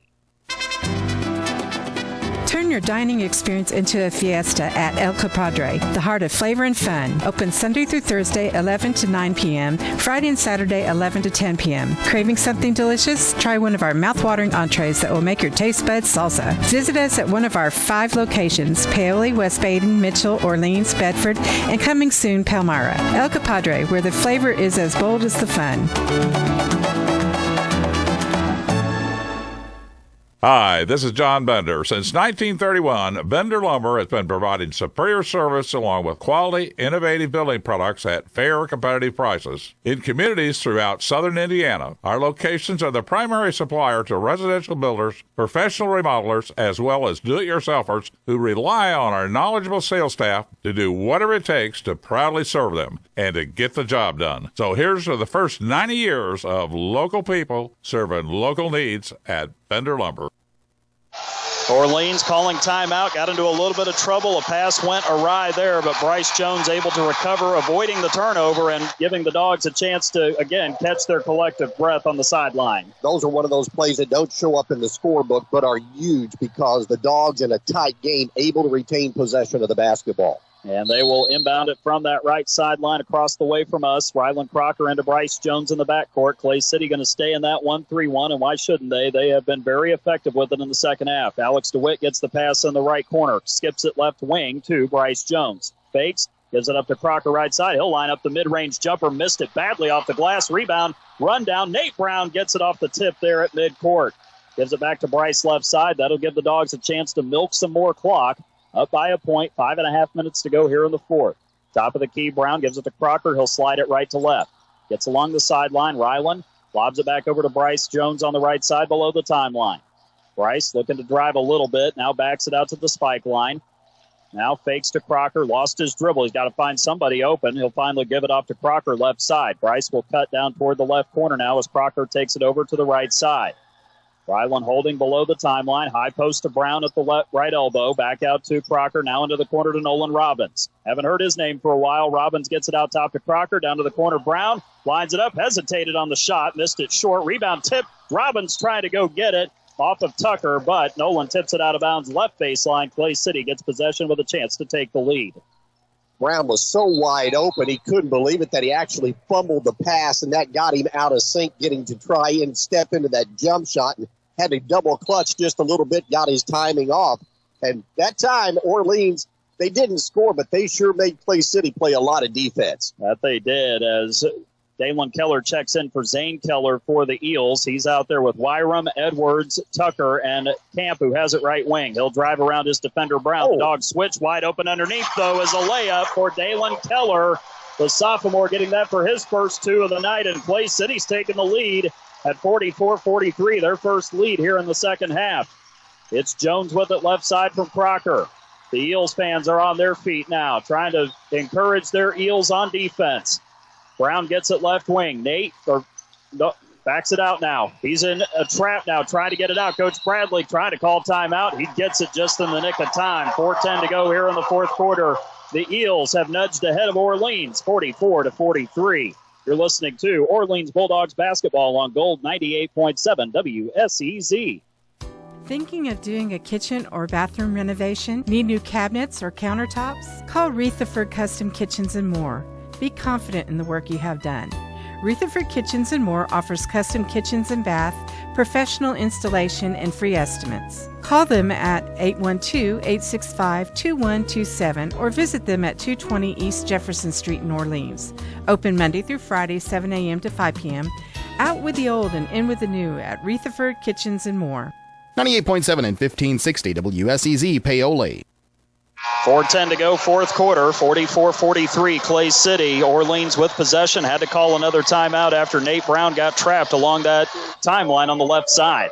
First time I can remember, David, that 1-3-1 just forced him to back up, and he backed himself into a corner. Fortunately, that timeout was able to be taken. But remember, the Dogs had the possession arrow in their favor. That's a good point. A jump ball in the event we get to that. Brown has it half-court circle off the inbound to Jones left side, back to the right side to Nate. He'll take it down to the arc, gives it to Bryce, drives in, pitches it back out to Brown right wing, wraps it down low to DeWitt between two defenders, goes up, can't get the shot to go, and the rebound comes down to Ethan Edwards. Up ahead, Wyram running the floor, gets it inside to Zane Keller. They're going to wave off the shot as the foul is going to be called on the floor. Zane Keller was hoping for a different call there as far as the foul goes, but it is still a foul nevertheless on the Bulldogs. Rylan Crocker will be charged with his third. Dogs got a break there because it looked like that was definitely going to be a three-point play opportunity, which is give the Eels some momentum, which they have a little bit right now on their side. Inbound to Edwards, but Bryce Jones got a hand up and was able to knock it away, and then they're going to say it went off of Edwards. Wow, tough call there for the Eels, and a rare turnover, just their second of the night so far. That was not a good matchup, but Jones down there on Edwards in the lane, but Bryce made a great play to get his hand up between the hands of Edwards, and just enough to deflect it out of bounds. See if the Orleans can take advantage of this call. Bulldogs with 3.5 minutes to go, still a lot of time on the clock. Jones has it near the timeline. He'll dribble to the left side spike line over to Crocker. He'll pop it over to Brown on the right side below the timeline again. Nate dribbles to the top of the key into a practical triple team, gives it to Jones along the right side and over to Crocker. Nice recovery there from Tucker to close out as Crocker gets it out of the corner and then has to go back to Robbins from the wing. Gives it to Brown. Nice drop off to DeWitt. Layup. It rolls off the front of the rim from the right side, but Alex gets the foul, and he will get 2 shots as this foul was clearly in the act of shooting. Great ball movement by the Dogs to reverse it quickly down, but Alex couldn't finish it at the rim. Foul will go on Tucker. That'll be his second team foul, number 1. And that'll put Alex DeWitt at the free throw line. Alex 1 out of 2. Those free throws will come way back in the first quarter of play. Alex with a chance to tie to start, and that one whirls in for DeWitt. 66% at the line. Ties it at 44. Second time we have been deadlocked. 37-all was the previous tie. 3:07 to go here in the fourth. It will be Zane Keller out, Dalen Keller back in. They've been switching the Kellers as DeWitt gets his 10th point. Alex looking for 11. He can give the Dogs the lead. He does just that. Another lead change to put Orleans up 45-44. We're coming down to 3 minutes to go here in the fourth quarter of this Class A South semi-state championship here at Lloyd Scott Gymnasium. Wyram into the front court. Takes it left elbow. Turns. Defense surrounding him. Gives it out to Dalen Keller on the left side. Keller will take it down toward the corner. Stops. He'll pop it up top to Edwards. Now over to Mason Camp on the right side spike line. Camp, a little casual with the dribble. Gets the switch, dribbles top of the key, gets it down low to Edwards, fakes everybody out, goes up, can't get the shot to go under the rim right side, but he draws contact, and Ethan Edwards will now approach the charity stripe for 2 shots. Nice slip screen that time to get him open. Nate Brown, number 15's third personal foul, team foul number 2. And at the line, Ethan Edwards, who is 1 out of 2 at the free throw line and 11 points so far in this ball game. First free throw is good. He's able to bury that one. Clay City ties it again. Now the third time this contest has been tied tonight. The Eels making the substitution. Zane Keller in for Dalen Keller. That's 12 now for Edwards, who has played well in this. Came in averaging just under 15 points per game. His second free throw off the front of the rim, but Zane Keller gets the rebound. Then he's tied up, and there's where that arrow comes in. The turn of possession will go to Orleans as the tie-up is forced in the paint. Nate Brown right there to get that jump ball as Clay City looked like they were going to get a second chance opportunity. The Dogs in this tie ball game, see how patient they will be on this particular offensive set. Tied at 45, 2.5 minutes to go here in the fourth. Crocker, right to left to Brown with a long bounce pass. Nate Backs it out. Now wraps it around to Jones, left corner. He'll line up the three. He's open. He hits it off the back of the rim. Rebound under the basket to the Eels. Mason Camp able to gather it up. Throws it up the floor now to Tucker up the right sideline into the front court. Now it is Camp with it. Right side spike line. 2:10 left here in the fourth. Tied at 45 between the Bulldogs and the Eels. To the right wing with it is Camp. Gives it high post to Edwards. He turns on DeWitt. Nice little up and under. Good defense there from Alex. Left side now to Wyram. Or rather, Tucker drives it right. Can't get the layup to go. Edwards offensive rebound. Goes up with the reverse. Can't get that to go. Robbins able to gather the rebound. And he draws a foul on the Eels in the process with 1:53 to go in the fourth quarter. And that will give Orleans possession. Foul going to be whistled on the Clay City Eels. You can see here who they put that on. Be on number 13. That'll be Camp. Now, that's going to be his fourth personal foul, but just the second team foul. Well, you hate to give up that second chance opportunity, and yet, great job by Robbins to get his hands on the basketball so they didn't get a third chance there. The Dogs catching a break on that. It's Brown with it in the forecourt to the left. 1:40 left here in the fourth. Bounces to Jones, right of the half-court circle. Back to Nate again, left side spike line. Nate dribbling. And he gets fouled. A reach-in coming there from Zane Keller. He tried to knock the ball away. Nate did a good job protecting to avoid the turnover for the Dogs. Zane Keller's second personal foul. It'll be team foul number 3. Time running down. 94 seconds to go. We'll see who the hero will be tonight. It was Rylan Crocker this afternoon. Minute and a half left. 45 all. Jones off the inbound. Brings it across midcourt to Brown right side again. Nate. Lost his dribble, but is able to bounce it to Crocker on the left. Down to the corner to Bryce Jones. Jones got to take something. He'll go baseline, wrap it back out to Crocker. The gamble doesn't pay off as Keller tried to knock it away. That'd be Zane Keller, who tried to go for the steal, but dove into the sideline.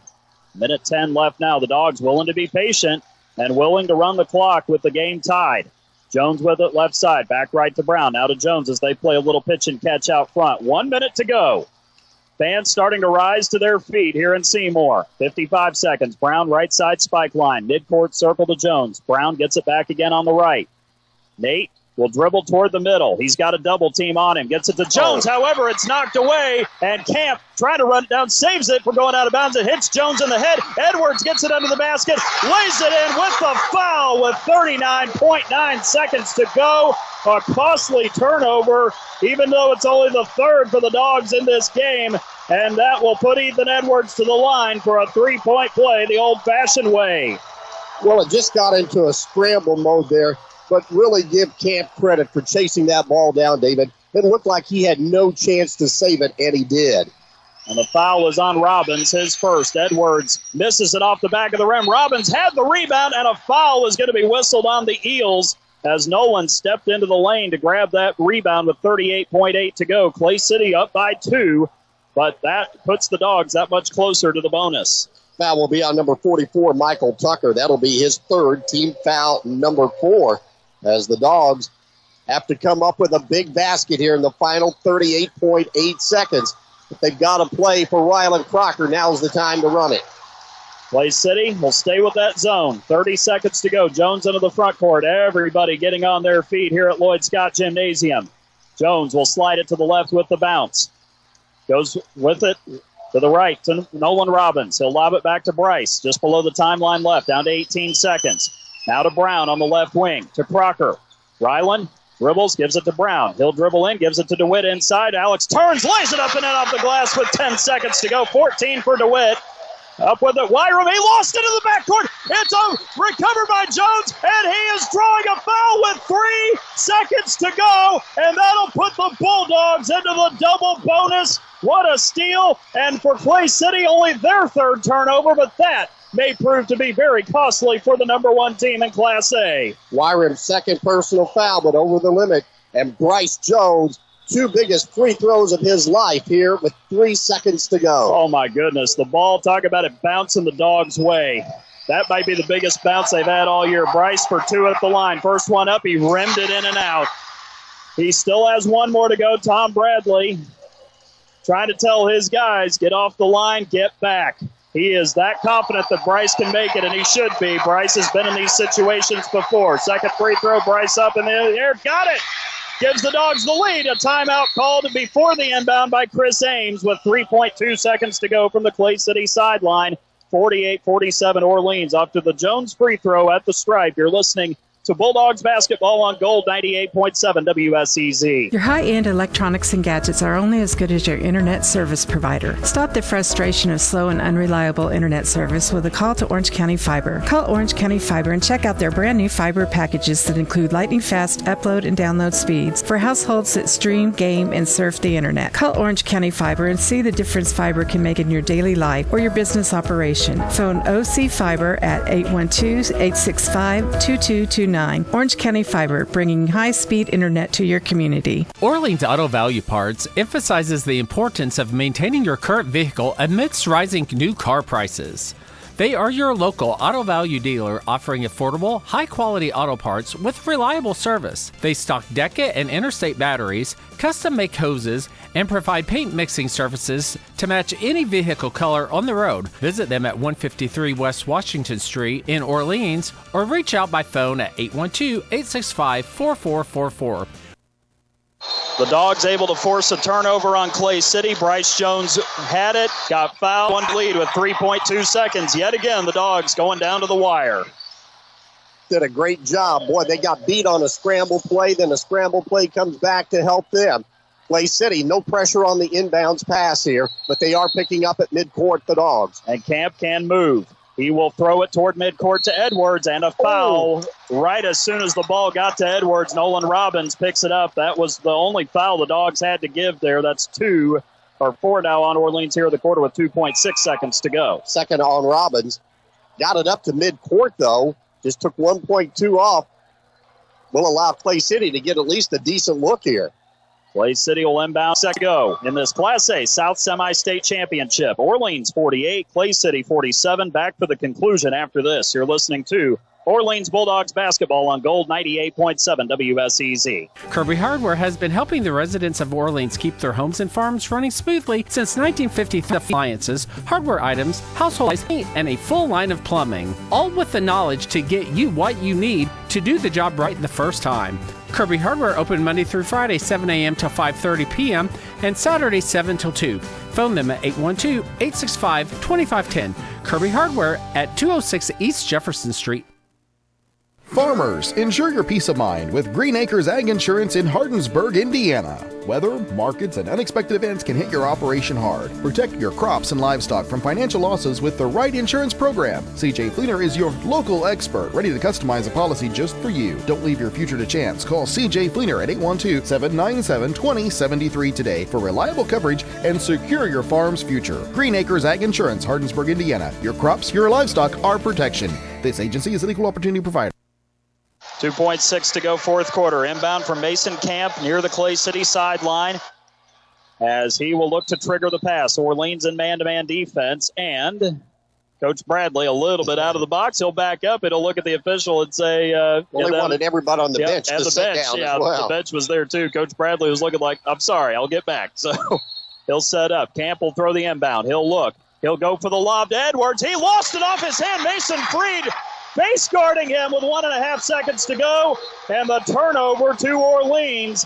But first things first, they got to get the inbound. Mason Freed was in there just for that occasion to face guard Edwards. Coach Bradley will call a timeout with 1.5 seconds to go. Bryce Jones was the one who checked out. He's back in. Bulldogs hanging on to a 1-point lead. You're listening to Bulldogs basketball on Gold 98.7 WSEZ. Looking for insurance to fit your life? At Tucker Insurance Group, we offer a broad range of quality insurance products at competitive prices. As an independent agency, we're dedicated to providing personalized service to every customer. Whether it's home, auto, life, or business insurance, Tracy Tucker and Tyler Atchison are here to guide you through the process, giving you the service and care you deserve. Tucker Insurance Group, where your protection is our priority. Call 812-913-9095 and let us help you secure your future. A family-run company started in 1960 by father and sons, Riverview Farms Incorporated is 50 years and counting. Riverview Farms Incorporated primary focus is pullets, chicken, hogs, and turkeys, and some feed crops as well. Located in Orleans, Indiana, Riverview Farms is a viable agribusiness 4 generations strong and counting, and among the biggest producers of poultry and eggs in the state of Indiana. Riverview Farms, working for families, working for you. Mason Freed with the huge deflection off of Ethan Edwards. Bulldogs will have the inbound with 1.5 to go. It's got to throw it down and just touch it. It's over with. The celebration gets ready to erupt here, hopefully for the Dogs. 1 point lead. DeWitt, the inbounder, throws it quickly into Jones. He's fouled with 0.2 seconds to go, and Michael Tucker's the one who gets it. And if I'm not mistaken, Dave, I think that's his fourth. It will be. But Jones can seal the deal for sure. It was his free throw that gave Orleans the lead. With 3 seconds to go, now he can pad it just a few more to get the final margin of victory here tonight for the Dogs to send them to the state championship game next week. Well, these Dog fans are ready to pop right next to us here to our left. Bryce, 1 of 2 last time. First one up, buried it. 75% coming into the semi-state. He averages 10 points a game. He is the point guard as he gets his 12th point of this contest, just over his average of 10.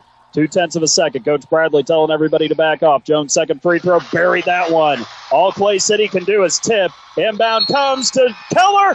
Say hello to the Circle City next Friday. The Orleans Bulldogs, actually next Saturday, will time in the history of the Orleans Bulldogs program, will head to the state finals at Gainbridge Fieldhouse in downtown Indianapolis. The final score in the Class A South Semi-State Championship game, Orleans 50, Clay City 47, 3 free throws for Bryce Jones, 2 big deflections that went the Bulldogs' way. They're late in the contest, help lift Orleans over the hump, and for the first time ever, the Bulldogs are going to go play for a state championship in Class A boys basketball. What an exciting evening. A hat tip to the Clay City Eels. What a phenomenal basketball team. Their 25-game win streak, the second longest in the state coming in, is over. But give this Eels team all their flowers. They are a tremendous basketball team. They earned their way into this earlier today with a hard-fought win over Liberty Christian. They get the runner-up game ball. And their 10 seniors, much to their dismay, will walk away without a trip to state. The Dogs are getting mobbed in their student section with a humongous celebration at center court. As they will celebrate in Northern Orange County tonight, the town of Orleans is a semi-state championship for the first time in the vaunted history of this program. Wow.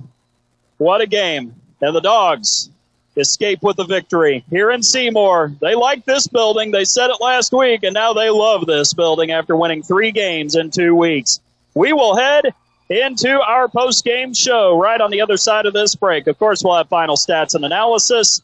And, of course, we will also talk to head coach Tom Bradley, and we will talk to at least a couple Orleans players as well. All of that coming up at our post-game as Orleans wins over Clay City. On to Indianapolis next Saturday, 50-47 over the Eels. You're listening to Orleans Bulldogs basketball in the Class A South Semi-State Championship on Gold 98.7 WSEZ. At Springer & Springer Insurance, we get it. Insurance can be frustrating. That's why we make it simple. With locations in Orleans, Bedford, Salem, French Lick, and Greenwood, we take the time to get to know you, your needs, life, and goals before finding the right coverage for you. Whether it's auto, homeowners, life, commercial, or farm insurance, we work with a range of trusted companies to give you the best options. Call 812-865-3133 today. Springer & Springer Insurance, making insurance easy.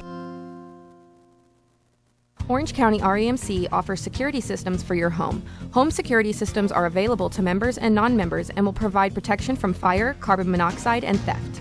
These systems are continuously monitored, so you will have a peace of mind whether you are at home, work, or vacation. You might even qualify for a discount on your homeowner's premium. Install a security system for as low as $299 with monitoring, starting at $29.95 per month with bundle.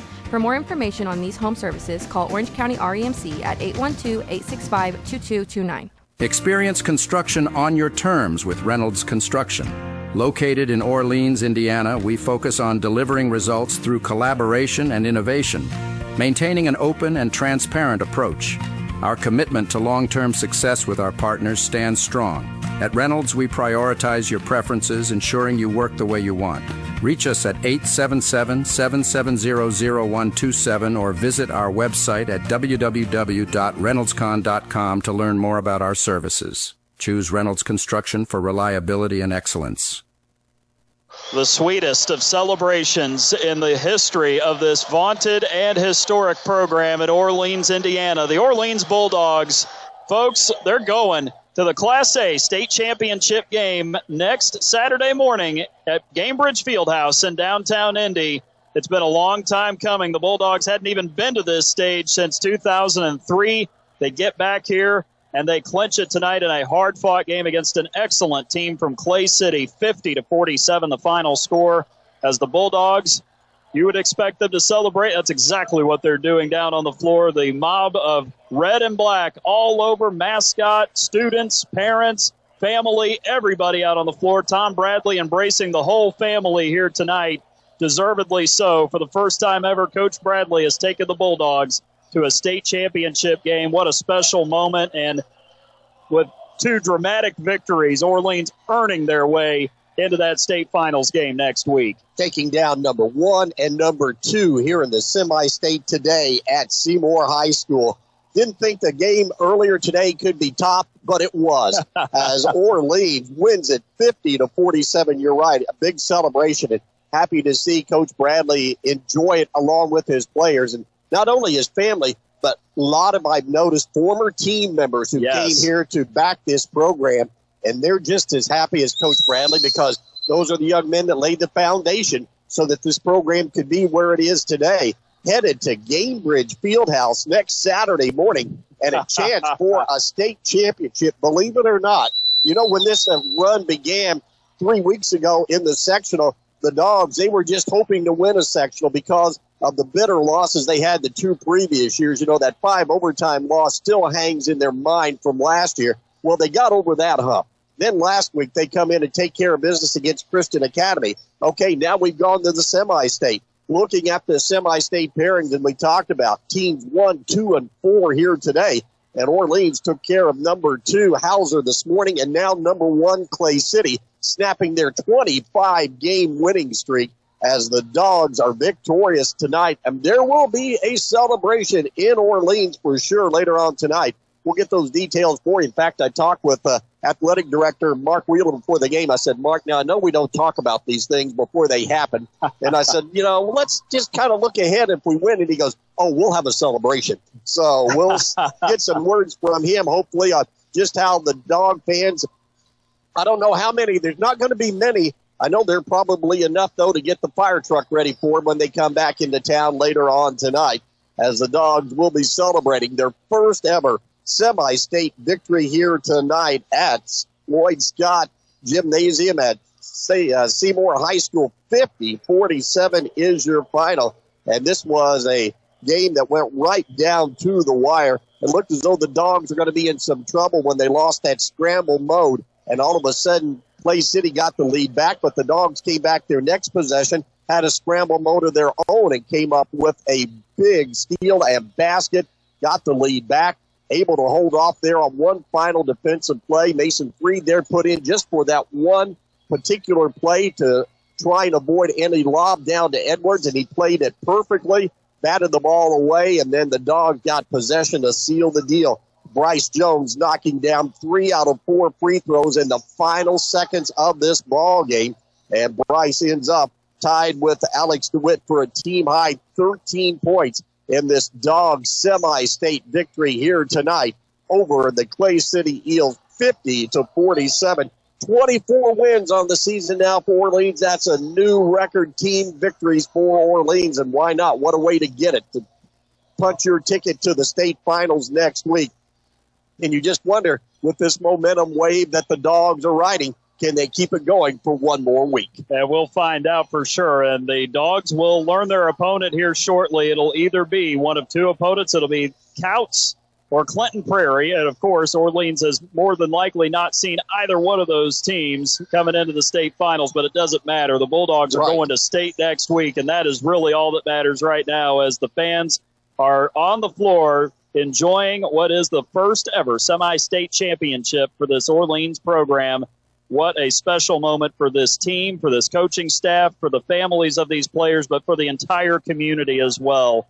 Something you love to see, and that's what makes this time of year so brilliant here in the month of March, here during the Indiana High School Basketball State Tournament, As we go back through the summary of this game, it was nip and tuck early. Back and forth we went. Orleans able to nudge ahead by 5 points there in that first quarter. Clay City able to reel it back down to 1.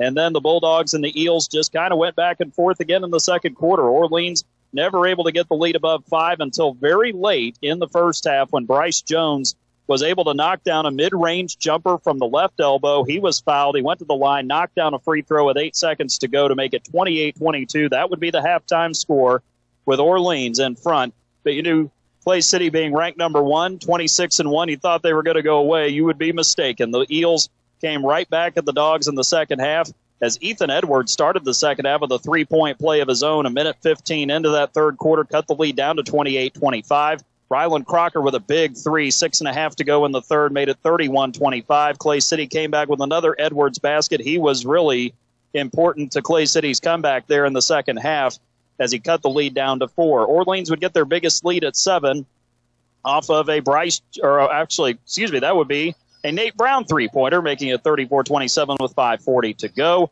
Clay City would respond with a couple of free throws from the stripe. Wyatt Johnson, who was quiet scoring in the second half, cut the lead back to 5 with 5:28 to go. Clay City would then go on a run, and that would begin that 6-0 run rather for the Eels as Johnson was able to get to the basket, getting 2 more, and then an Edwards basket on the inside, making it 34-33 with less than 4 minutes to go in that third quarter. The Bulldogs got a big Alex DeWitt basket with 2:04 to go to get the lead back to 3. Clay City came back to tie it, a 3-point play for, Bryce Wyrum, who tied it at 36 on a 3-point play with 1:49 to go. Orleans didn't score until 40 seconds to go. Brown burying a big 3 from the right side to give the Dogs a little bit of an edge there. And then a nice job by Zane Keller getting to the basket for 2 to cut the lead down to 1. And then right at the horn for the third time in this postseason, Bryce Jones with a buzzer beater to close out the third quarter. Turned out to be a huge play as he was able to drill the turnaround from the right wing 15 feet away to give Orleans a 41-38 lead heading into the fourth. Offense was at a premium for both sides. Clay City played very well in their 1-3-1 zone. They were able to get a basket for Wyrum quickly into the fourth quarter with 7:45 to go. And Orleans would respond with a DeWitt basket to push the lead out to 43-40 with 6:59 left. Clay City would respond in short order with a Michael Tucker basket on the inside, 6:40 to go in the fourth quarter, but then Clay City got the lead. But it took a while. 4.5 minutes to go in the quarter. Dalen Keller, who only scored 2 points, got a huge basket to give Clay City the lead at 44-43. But the Dogs would come back with Alex DeWitt. He would get fouled, go to the line, knock down a pair of free throws, put the Dogs back up 45-44 with 3:07 to go. Edwards would draw a foul. The best he could do was tie it. That's what he did at 45 all. And on the mad scramble, Orleans turning it over to Clay City, a save from Mason Camp.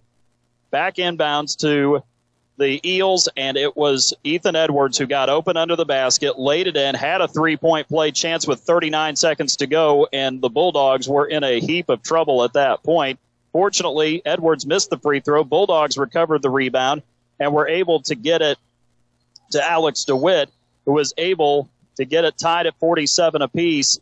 But then Bryce Jones getting fouled, stepping to the line with 3 seconds to go, knocking down the second after missing the first to get the Bulldogs up 48-47, and that was after a deflection. Clay City was trying to bring it up the floor. Bryce got his hand in, knocked the ball loose from the Eels, was able to get it, draw the foul to get to the free throw line there, and then the Bulldogs just able to hang on from there as they subbed Jones out. They were able to sub Mason Freed in. He deflected an inbound pass after Clay City advanced the ball off the inbound to midcourt, taking 0.6 of a second off the clock. The inbound would be thrown to Edwards on the right base, or on the left baseline rather, from the right sideline, but Freed face guarding, getting the deflection off of Edwards out of bounds. Orleans had it with 1.5 seconds to go. The inbound came to Jones. He was fouled with 0.2 of a second left. He would bury both free throws. Clay City did not have enough time to get a clean shot away. And the Bulldogs surviving and advancing just as they did earlier today against Hauser, winning it 50-47 over the Clay City Eels to move on to the Class A state championship game next week. They'll play the first game of 4 in downtown Indianapolis at Gainbridge Fieldhouse. Exciting Saturday coming up for the Bulldogs. They're celebrating tonight. We'll continue along with our WSEZ postgame show after this as you're listening to Orleans Bulldogs basketball on Gold at 98.7 WSEZ. Turn your dining experience into a fiesta at El Compadre, the heart of flavor and fun. Open Sunday through Thursday, 11 to 9 p.m., Friday and Saturday, 11 to 10 p.m. Craving something delicious? Try one of our mouth-watering entrees that will make your taste buds salsa. Visit us at one of our 5 locations, Paoli, West Baden, Mitchell, Orleans, Bedford, and coming soon, Palmyra. El Compadre, where the flavor is as bold as the fun. Hi, this is John Bender. Since 1931, Bender Lumber has been providing superior service along with quality, innovative building products at fair, competitive prices. In communities throughout southern Indiana, our locations are the primary supplier to residential builders, professional remodelers, as well as do-it-yourselfers who rely on our knowledgeable sales staff to do whatever it takes to proudly serve them and to get the job done. So here's to the first 90 years of local people serving local needs at Bender Lumber. Thinking of doing a kitchen or bathroom renovation? Need new cabinets or countertops? Call Rutherford Custom Kitchens and More. Be confident in the work you have done. Rutherford Kitchens and More offers custom kitchens and bath, professional installation, and free estimates. Call them at 812-865-2127 or visit them at 220 East Jefferson Street in Orleans. Open Monday through Friday, 7 a.m. to 5 p.m. Out with the old and in with the new at Rutherford Kitchens and More. Quickly get to rebounding. I missed that. And turnovers here in this contest. Clay City actually owned the rebounding in the second half, outgaining the Dogs 10-4 on the glass. Clay City had 10 rebounds, 4 of those on the offensive rebound side in the second half. 19 rebounds for the Eels, 8 on the offensive glass. Orleans came away with 16 total rebounds, 4 in the second half, 1 offensive rebound in the second half, and 4 total on the night. Neither team had a lot of turnovers, but those turnovers came at a critical time there late in the fourth quarter. Clay City had 3 second-half turnovers, 4 total on the night. Orleans with 2 second-half turnovers, 3 total turnovers as they hang on to win at 50-47 over Clay City. If you see some video of the game right after the final buzzer and the fans rushing out on the court, folks, that's the caption of Hoosier hysteria at its best. That's right. Now, it's kind of dampened just a bit, but there's still excitement. I think a lot of folks are stunned yet. You know, is this really what happened? Have we won? Are we going to the state? And the answer is yes, as the Dogs now get up finally on the ladder to cut down some nets here tonight to take home to add to that trophy and to their collection. 3 straight Saturdays in a row that the Dogs are taking home a trophy in Indiana High School Athletic Association boys basketball postseason play. Well, let's take a look at some of the numbers here and some good shooting numbers again here, not only this morning, but again this evening for Orleans backing it up. The Dogs from 2-point range in the first quarter were 3 out of 5 for 60%, went 6 out of 7 in the second quarter, 86%, 2 out of 4 in the third quarter for 50%, and 2 out of 4 again in the fourth quarter for 50%. The Dogs were 13 out of 20 from 2-point range, at excellent 65% here tonight in this championship game. Taking a look at 3-point shooting, Orleans 2 out of 5 in the first quarter, 0 for 2 in the second, 3 out of 5 in the third, and 0 for 2 in the fourth. For the game, the Dogs were 5 out of 14 for 36%, so just about right at their average. Free throw line, the Dogs do the job there as well, as they were 3 out of 4 in the first quarter, 1 out of 1 in the second, did not shoot a free throw in that third quarter of play, but hit 5 out of 6 down the stretch. And for the game, 9 out of 11 for 82% at the free throw line to seal the deal here tonight in their 50-47 win over Clay City to head to the state championship game next Saturday. For the Clay City Eels, boy, they opened up hot. They were 7 out of 10 in the first quarter from 2-point range for 70%, but then they backed down in that second quarter, going 2 out of 9 for just 22%, but heated back up in the third quarter, going 5 out of 8 for 63%, and in that fourth quarter, going 3 out of 8 from 2-point range for 38%. For the game, the Eels were 17 out of 35 for 49%. Big difference in this ball game, 3-point shooting. As we mentioned, the Dogs were 5 out of 14. Clay City was just 0 for 4 for the night from behind the arc. And they also left a few points at the free throw line, going 9 out of 14 for the ball game. It was 64%. as the Dogs win it here tonight, 50-47, and pick up their 24th win of the year to go to the state. We'll have more of the victorious Dog stats. You're listening to Bulldogs basketball on Gold 98.7 WSEZ.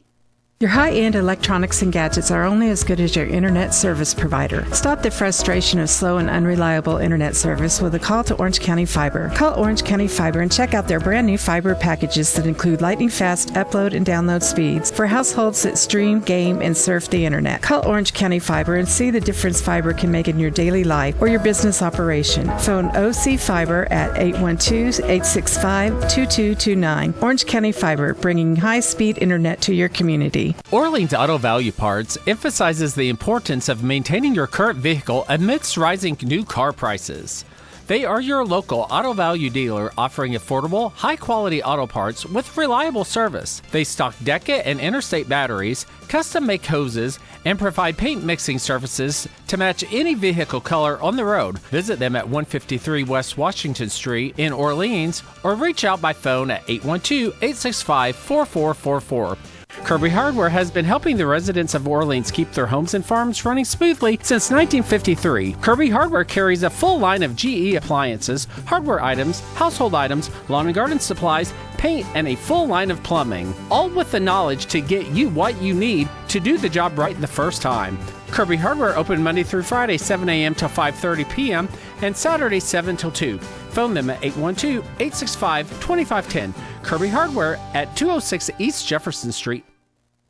The celebration continues here at the legendary Lloyd Scott Gymnasium in Seymour on the campus of Seymour High School. Orleans 50-47 over Clay City. Got a couple of things here as Mark Wheeler came up and spoke to you, Dave, and then we also know who the opponent's going to be in the Class A state championship. The Clinton Prairie Gophers will be making their first ever appearance in the state finals next week, so it'll either be Gophers or Bulldogs who will be coming home with the trophy next week as Clinton Prairie beat Couts in the 1A North semi-state 73-57 earlier this evening. Well, it'll be exciting with two teams going for their first ever state championship trophy. You talked about the celebration. It's going to continue when the Dogs return home tonight.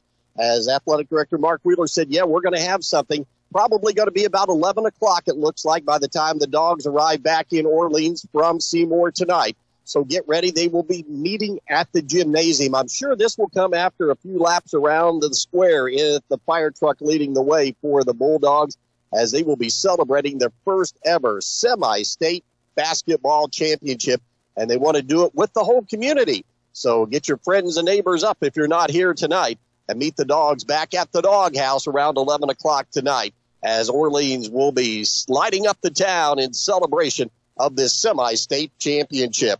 Let's take a look at the scoring in this Bulldogs victory. Orleans very balanced scoring. They had 4 players in double figures.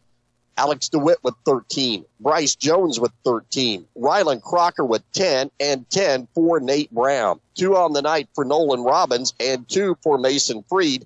Kagan Russell saw action but did not score. For the Clay City Eels, who wrap up their season 26-2 on the year, they placed 2 players in double figures. Ethan Edwards with 14, 10 on the night for Michael Tucker, 7 for Bryce Wyram, and 6 for Wyatt Johnson, 4 for Mason Camp, and then 2 apiece for Zane Keller and also for Dalen Keller as the Dogs win it by 3.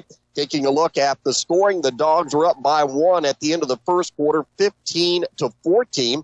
Able to outscore the Eels 13-8 in that second quarter to have an advantage of 28-22 at the halftime break. Clay City made a little bit of a run in that third quarter as they were able to shave some points off that lead, outscoring the Dogs 16-13 to make it 41-38 heading into the fourth and final quarter of play that went back and forth. But the Dogs able to outscore Clay City by 2, 11-9. And the final margin of victory was 50-47 with the Orleans Bulldogs winning the semi-state here at Lloyd Scott Gymnasium as Bulldogs coach Tom Bradley making his way up to the net right now. They've still got to take a team photo, so still a lot of activities to go on the court here as the fans have now just kind of settled in and enjoying what they are taking in with the Bulldog victory as Coach Bradley cuts down the net and waves to the fans as he will be joining us hopefully here in a few minutes. But again, they still have that team photo to take, and we'll get all of that squared away as Orleans celebrates here their first ever semi-state championship. But it was not easy, as we mentioned, taking down number 2 Hauser this morning and number 1 Clay City tonight. And the Dogs, a well-deserved victory here, 50-47. Clinton Prairie, as David mentioned, that will be the foe come next week at Gainbridge Fieldhouse. That'll be a 10:30 tip-off on that Saturday morning, as the Dogs will be making the trip up north on 37 and 69 to get to downtown Indianapolis. And it's going to be a busy time in the Circle City with the NCAA regionals there and, of course, the state finals for boys basketball. It will be a lot of activity both at Gainbridge Fieldhouse as well as Lucas Oil Stadium. But there'll be a lot of red and black there. We know that for sure. And that will be for the Dogs in their first ever state championship matchup against Clinton Prairie, as they will go for that state title next Saturday morning, as Orleans able to get there as a result tonight in this championship game, 50-47 with those 4 players in double figures. As Orleans, a lot of people wondering, okay, how would they fare against these top teams in Class A? Well, they are the class of the field as of right now, as they will be the highest-ranked team heading into, I believe, I don't know if Clinton Prairie may have been at number 3. Let's see. Yeah, they are number 3. Counts was number 7 coming in. So we'll have number 3 and number 4 next Saturday morning. So the Dogs, again, their state title run will have to knock off another highly ranked team in Class A, but they've proven that they have been up for that challenge, particularly here today, taking down number 1 and number 2. As the Dogs now get that portrait here at center court at Lloyd Scott Gymnasium. This will be, I'm sure, on social media from now on for a long time, as the Dogs will be stepping up, finally get Alex DeWitt in there, the final Dog, to join his teammates, as the cameras and the flash bulbs on cameras and phones now just lighting up the court at Lloyd Scott Gymnasium. And what an opportunity here for Orleans, as Mason Freed, he's got to work his way in, but at 6'6", he can get in that back row and still be seen. But he made a great defensive play there late. You know, it's one of these games, again, when you look at a ball game that comes down to 1 or 2 plays, yeah, that sticks out. But there were plays made by different players throughout the entire ball game. And David and I talked about one play there late in the game down on the sideline, where Orleans looked like they were going to throw that ball away, but Bryce Jones able to track it down along the sideline and save a valuable possession there for the Bulldogs when this game was tight. And Orleans making those plays, those are the little plays that make a big difference in a ball game like this. And Orleans able to celebrate here with this 50-47 victory at the Seymour High School. As David mentioned, almost a home away from home now for Orleans. You know, several years ago when they played Southwestern Shelbyville, they didn't like the taste in their mouth when they left, but they have got that removed, as they have won now 3 in a row here and 3 very important games in postseason play. Yeah, and this is certainly one to be celebrated big time. And for the Clinton Prairie Gophers, the opponent next week, they had not won a regional title before this year, so they're on their own special kind of run right now. As you mentioned, Dave, number 3 in Class A in the final poll, as the team finally gets that photograph, and you better believe that'll be hanging up in the doghouse in the near future, because they are semi-state champs. And for that matter, if they can go finish the job and win that state title for the first time in program history next week, they'll have another photo, and that one will be the one that will hang in the doghouse from now until, well, for a long, long time. We'll say that, as Orleans continues to celebrate here with a 50-47 win over the Clay City Eels, knocking off the number 2 team in Hauser earlier today on a dramatic finish, 69-67. Another dramatic finish tonight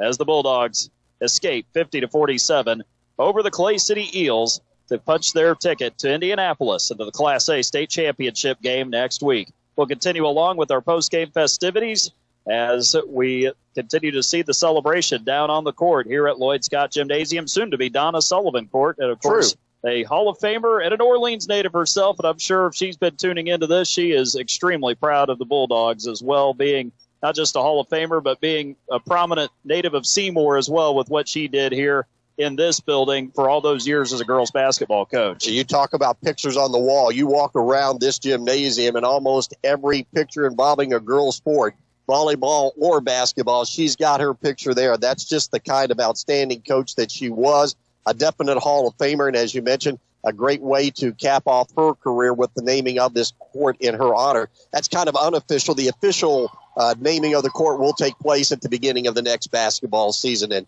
hopefully there'll be a lot of Orleans natives there to cheer her on when that particular honor is bestowed upon her. Hopefully so. And it just kind of makes sense that the last game on this court this season before that happens is an Orleans Bulldogs championship in the semi-state. So it kind of worked out the way that you would hope it would if you're an Orleans native. So the Bulldogs celebrating as they continue along, and we continue along with our WSEZ postgame shows. We head to another break. As you're listening to coverage of Orleans Bulldogs basketball in the Class A South Semi-State Championship here on Gold 98.7 WSEZ. Farmers, ensure your peace of mind with Green Acres Ag Insurance in Hardensburg, Indiana. Weather, markets, and unexpected events can hit your operation hard. Protect your crops and livestock from financial losses with the right insurance program. CJ Fleener is your local expert, ready to customize a policy just for you. Don't leave your future to chance. Call CJ Fleener at 812-797-2073 today for reliable coverage and secure your farm's future. Green Acres Ag Insurance, Hardensburg, Indiana. Your crops, your livestock, our protection. This agency is an equal opportunity provider. Satisfy your cravings with KFC's world-famous fried chicken. What began from a humble service station in Corbin, Kentucky now includes over 24,000 KFC outlets and more than in Paoli. It's finger-licking good. Well, Dave has gone to get Tom Bradley on the court, and, of course, shaking hands, deservedly so. Tom Bradley, I've said it, and I've said it to people in my inner circle. I've said it to people around the program. David, I even talked about it earlier today. Jay Hubbard, who has been our great media host this week. He's part of our sister stations here in Seymour. And Jay, and I mentioned it earlier, Tom Bradley, you got to have him as a Hall of Famer for sure as a basketball coach. And I've said it, even without a state finals appearance, he is a Hall of Fame coach for sure. But just in case there was any doubt at all, he surely has cemented his place in the Indiana Basketball Hall of Fame. And I know Coach Bradley doesn't like to talk about accolades from his point of view, and understandably so. This team is the one that wins it, but it is because of his leadership and guidance that these guys are able to get here tonight and are able to win this state championship. Orleans going to be partying tonight back home in Northern Orange County with a 50-47 victory over Clay City following a dramatic 69-67 victory earlier today against a really good Hauser team, as good as advertised. And so it is the Bulldogs' turn to celebrate. They waited 22 years to get back to this stage, only the second time ever that Orleans has been in this particular spot playing for a championship in the semi-state. And it is Orleans garnering the victory here tonight. So for Orleans, first-time semi-state champions. Clay City will have to wait a little longer before they are able to finally get their first semi-state title. The Eels, though, what a really good basketball team. They came in one of the top defensive teams by scoring average in the entire state of Indiana. And Orleans really had to earn everything they got to win this one in the first meeting between the two teams since December 28th of 2013 at North Davies at the Graver Post Buildings Classic, as it was known back then. In that tournament, Orleans won 46-43. Clay City would go on to win sectional and regional titles. Falling in the semi-state to Bar Reeve, went 20-7 did the Eels that year. The Bulldogs went 16-7 and finished as a sectional runner-up to Trinity Lutheran. The Eels are now all-time 1-4 in the semi-state, 0-3 in the championship game. All those games have been played here at Seymour. And for Orleans, they are now, 1-1 in semi-state championship games, having lost to Southwestern of Shelbyville back in 2003. The celebration winding down little by little here at Lloyd Scott Gymnasium. Coach Bradley is making his way up quickly to join us here on our WSEZ postgame show as we talk about a tremendous victory here tonight for the Bulldogs. Grab the notepad here with the rundown of the scoring as Coach Bradley gets ready to put on the headset. The Orleans Bulldogs off to the Class A state finals next week. Coach Bradley kind enough to join us here at our WSEZ postgame show. My goodness. My goodness. Not just one, Coach, but two dramatic victories today. But it's enough to get you guys to the Class A state finals. It's amazing the way this team has just come together, the resiliency they've shown all year, and it culminates in a trip to downtown Indy next week. Congratulations to you and your guys on two great victories today. David, thank you very much. It's been a good day here at Seymour, and our kids battled through both games through some adversity, and have the lead, you lose the lead, back and forth. But, at the end, we stepped up and made the play to win this basketball game against a very, very good Clay City team. And I really want to congratulate them on a great year. They'd lost one game all year. You're not going to find a better person or coach than Chris Ames. He's just a tremendous guy.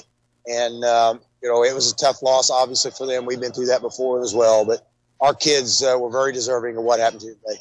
Well, and it came down to the wire as it did earlier today, of course. I mean, you guys really did a good job getting a little bit of a lead going into halftime there, Coach, and getting some key baskets there down the stretch. Bryce getting that three-point play on the jumper there right before halftime. That was a huge play. Give you a springboard going into the halftime locker room. Yeah, that first quarter was just kind of back and forth all the way, and in the second quarter we had a little bit of a run and got ourselves in an opportunity where we had a lead at halftime, and they come back out with that 1-3-1, which, that's a defense that they play constantly every game. And, it's really hard. We haven't seen it much, and it's really hard to simulate a team that just plays that all the time.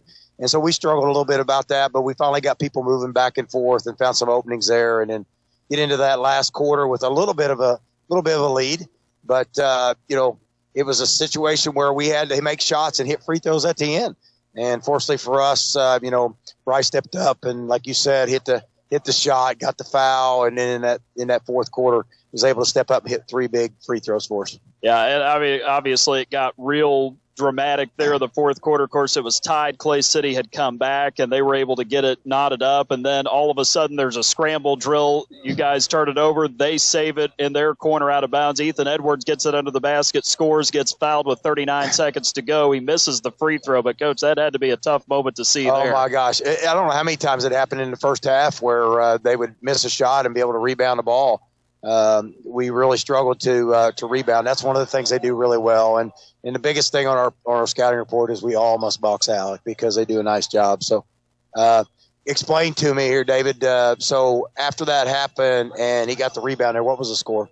Well, it was 47-45 after the save on the other end of the floor there. Of course, Edwards got it open under the basket, got the foul, missed the free throw, and then right after that, Alex comes back and he gets a basket on the other end to tie it up. Yeah, he tied it up right there. Okay. Yeah. Can you remember the rest of it? Well, let's see. Then Clay City got the inbound. They were trying to bring it up the floor. Bryce knocked it away, I think, from one of the Clay City players. He drew a foul, got to the line, missed the first, made the second, got you guys up one with 3 seconds to go. They inbounded, advanced it to half court, and then with 2.6 to go, called the timeout. And then, of course, you sent Mason in there for Bryce to face guard Ethan Edwards under the basket. Inbound goes to Edwards. Mason face guards him, gets a piece of it, forces it to go off. Edwards out of bounds with a second and a half to go. And then inbound to Bryce, steps up to the line, gets 2 free throws with 0.2 of a second, and there you go. You got that down, I tell you. Yeah, we even made sure. I know the rules of games, obviously, but we made sure when Bryce was shooting that free throw that, it's 0.2. They have to tip it, right? And we kept saying, and officials said yes, because we were going to have him missing the last one. I was going to have them miss it because if they miss it, you can't tip it because you got to grab the ball. And, from that far away, it would have been really difficult if we made it and taken it out of bounds and throw it down there and tip it. But we asked, and it said, yes, they have to. And we're like, okay, we're just making sure here. And we didn't want to make a mistake there late. But all in all, it was a really exciting basketball game. I will give you that. Exciting day. No doubt. And, Coach, Dave talked to you about it yesterday. You're not going to back into any wins against these two teams. You certainly did it against Hauser or Clay City. Both of these are excellent teams, ranked the top 2 in 1A for a reason. They're great basketball teams, and your guys just kind of scrapped it, just found a way there in both games to be able to pull them out, especially here in the second one. Yeah, the first one there, it was kind of a situation where, it was kind of back and forth a little bit, and we got it going in that last quarter down and had to come back. This one was a little closer all the way through, I thought.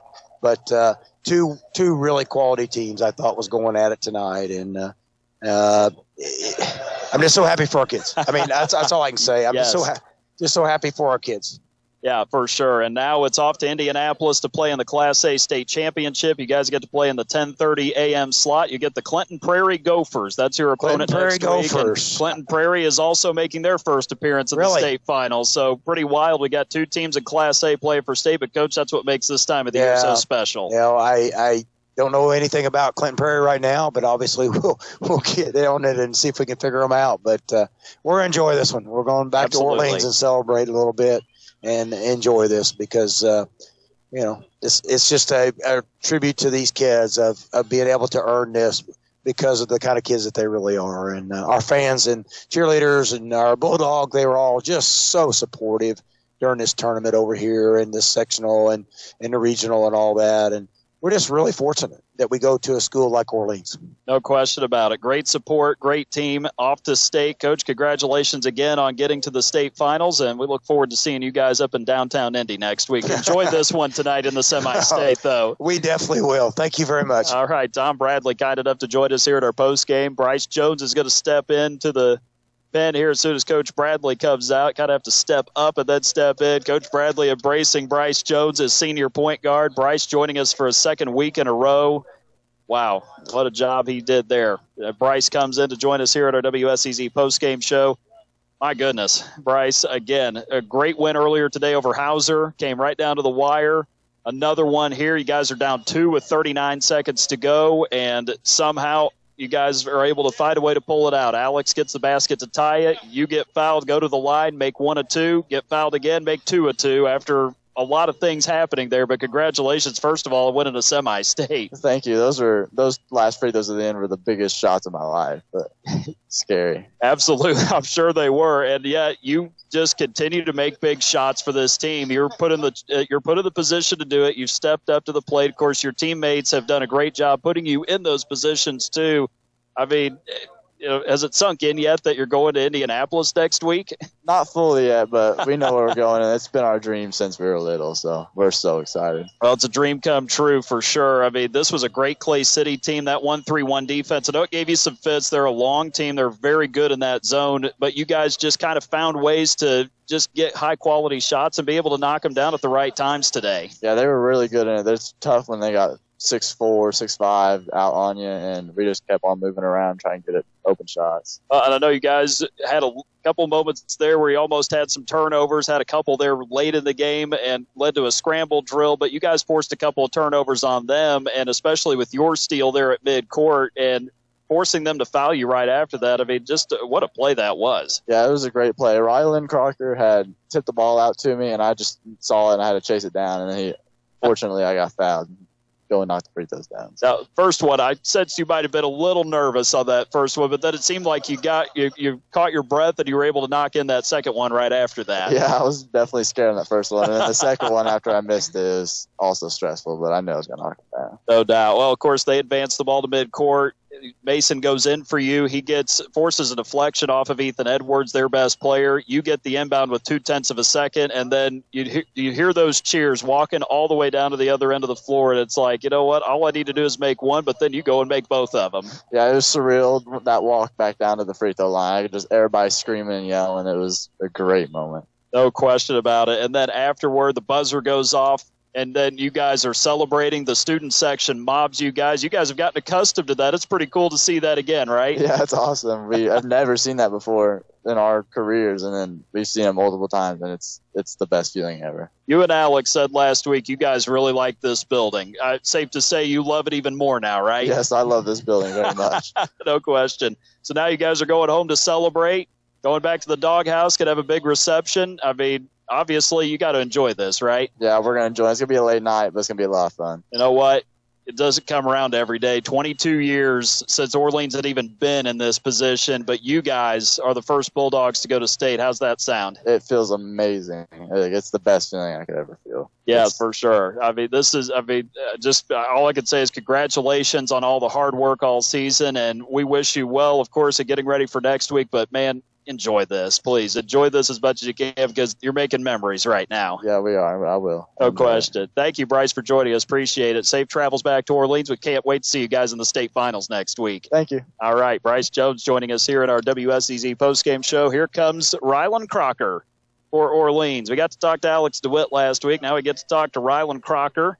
And Rylan having himself a big game tonight for the Bulldogs, making clutch shots, just like Bryce has done as well. And Rylan kind enough to join us. First of all, Rylan, congratulations.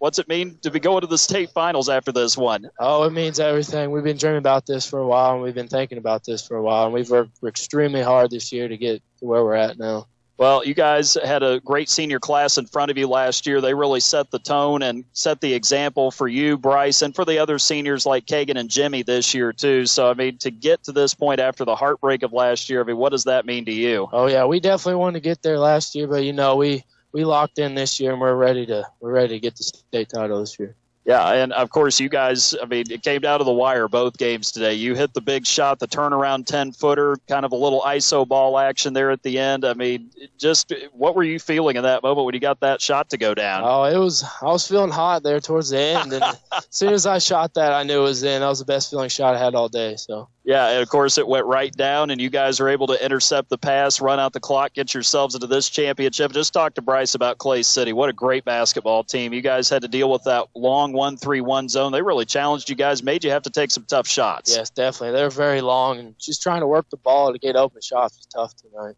And it was a physical game. You knew it would be. Of course, Clay City plays good, strong, physical, fundamental basketball, but you guys seemed like you withstood the challenge, everybody who played tonight. Oh, yeah, we were definitely ready to go on this one. We weren't trying to get down in the fourth quarter. We were ready to go this year. Well, unfortunately, you were down 2 with 39 seconds, so I'm sure that caused maybe an anxious moment or two on the sideline, but then Alex comes back, ties it, and then you and Bryce are able to kind of team up, force a steal. Bryce gets it, gets fouled, makes 1 free throw out of 2.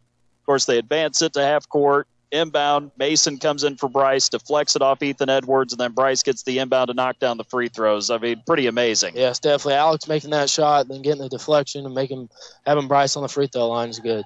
Absolutely. Of course, Bryce, I mean, cooler than the other side of the pillow the second time. He said he was scared the first time. Yeah. That first free throw was a little off, but at least he was able to make 1 or 2 and give you guys some breathing room. Yes, definitely. Then he comes down and makes 2 big ones, so that was good. Absolutely. I mean, my goodness. And of course, Bryce has been clutch at the end of the third quarter. He did it again tonight, Rylan, 3 times in this tournament. I know. I don't know. I think it's just Jim, honestly. I think it's just Jim. Well, Alex and Bryce said, we really liked this place last week. Safe to say you guys love it now, right? Yeah, 3-0 is a pretty good record here, I think. So absolutely, man. So going to state next week, you guys are going to have a chance to celebrate back at the Doghouse tonight as well. What's that mean to you to have this community support and to have everybody out here cheering you on the way they were tonight? Oh, it means everything. We couldn't win big games like these without the fans in the student section, so it means a lot to us. No question. Well, enjoy the bus ride back. Enjoy this championship. We are really excited to see you guys play in downtown Indy next week in the Class A state finals. I know it'll sink in eventually, but Rylan, in the meantime, congratulations. Great job. Enjoy this. Thank you. All right, Rylan Crocker joining us here in our WSEZ postgame show as we begin to wrap things up tonight here from Lloyd Scott Gymnasium in Seymour.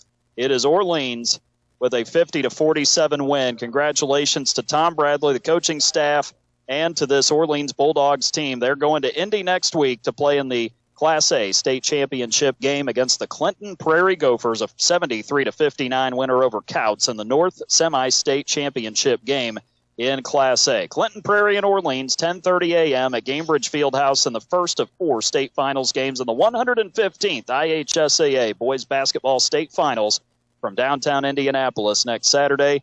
And we will be there with the Bulldogs right here on Gold 98.7 WSEZ. And, of course, we want to thank everybody at Seymour High School. Jay Hubbard, of course, our compatriot here at our sister stations here in Seymour. Kurt Nichols, the PA announcer, athletic director Kirk Mans, and everybody on the staff here at Seymour did a marvelous job hosting this semi-state as well as the regional last week as well.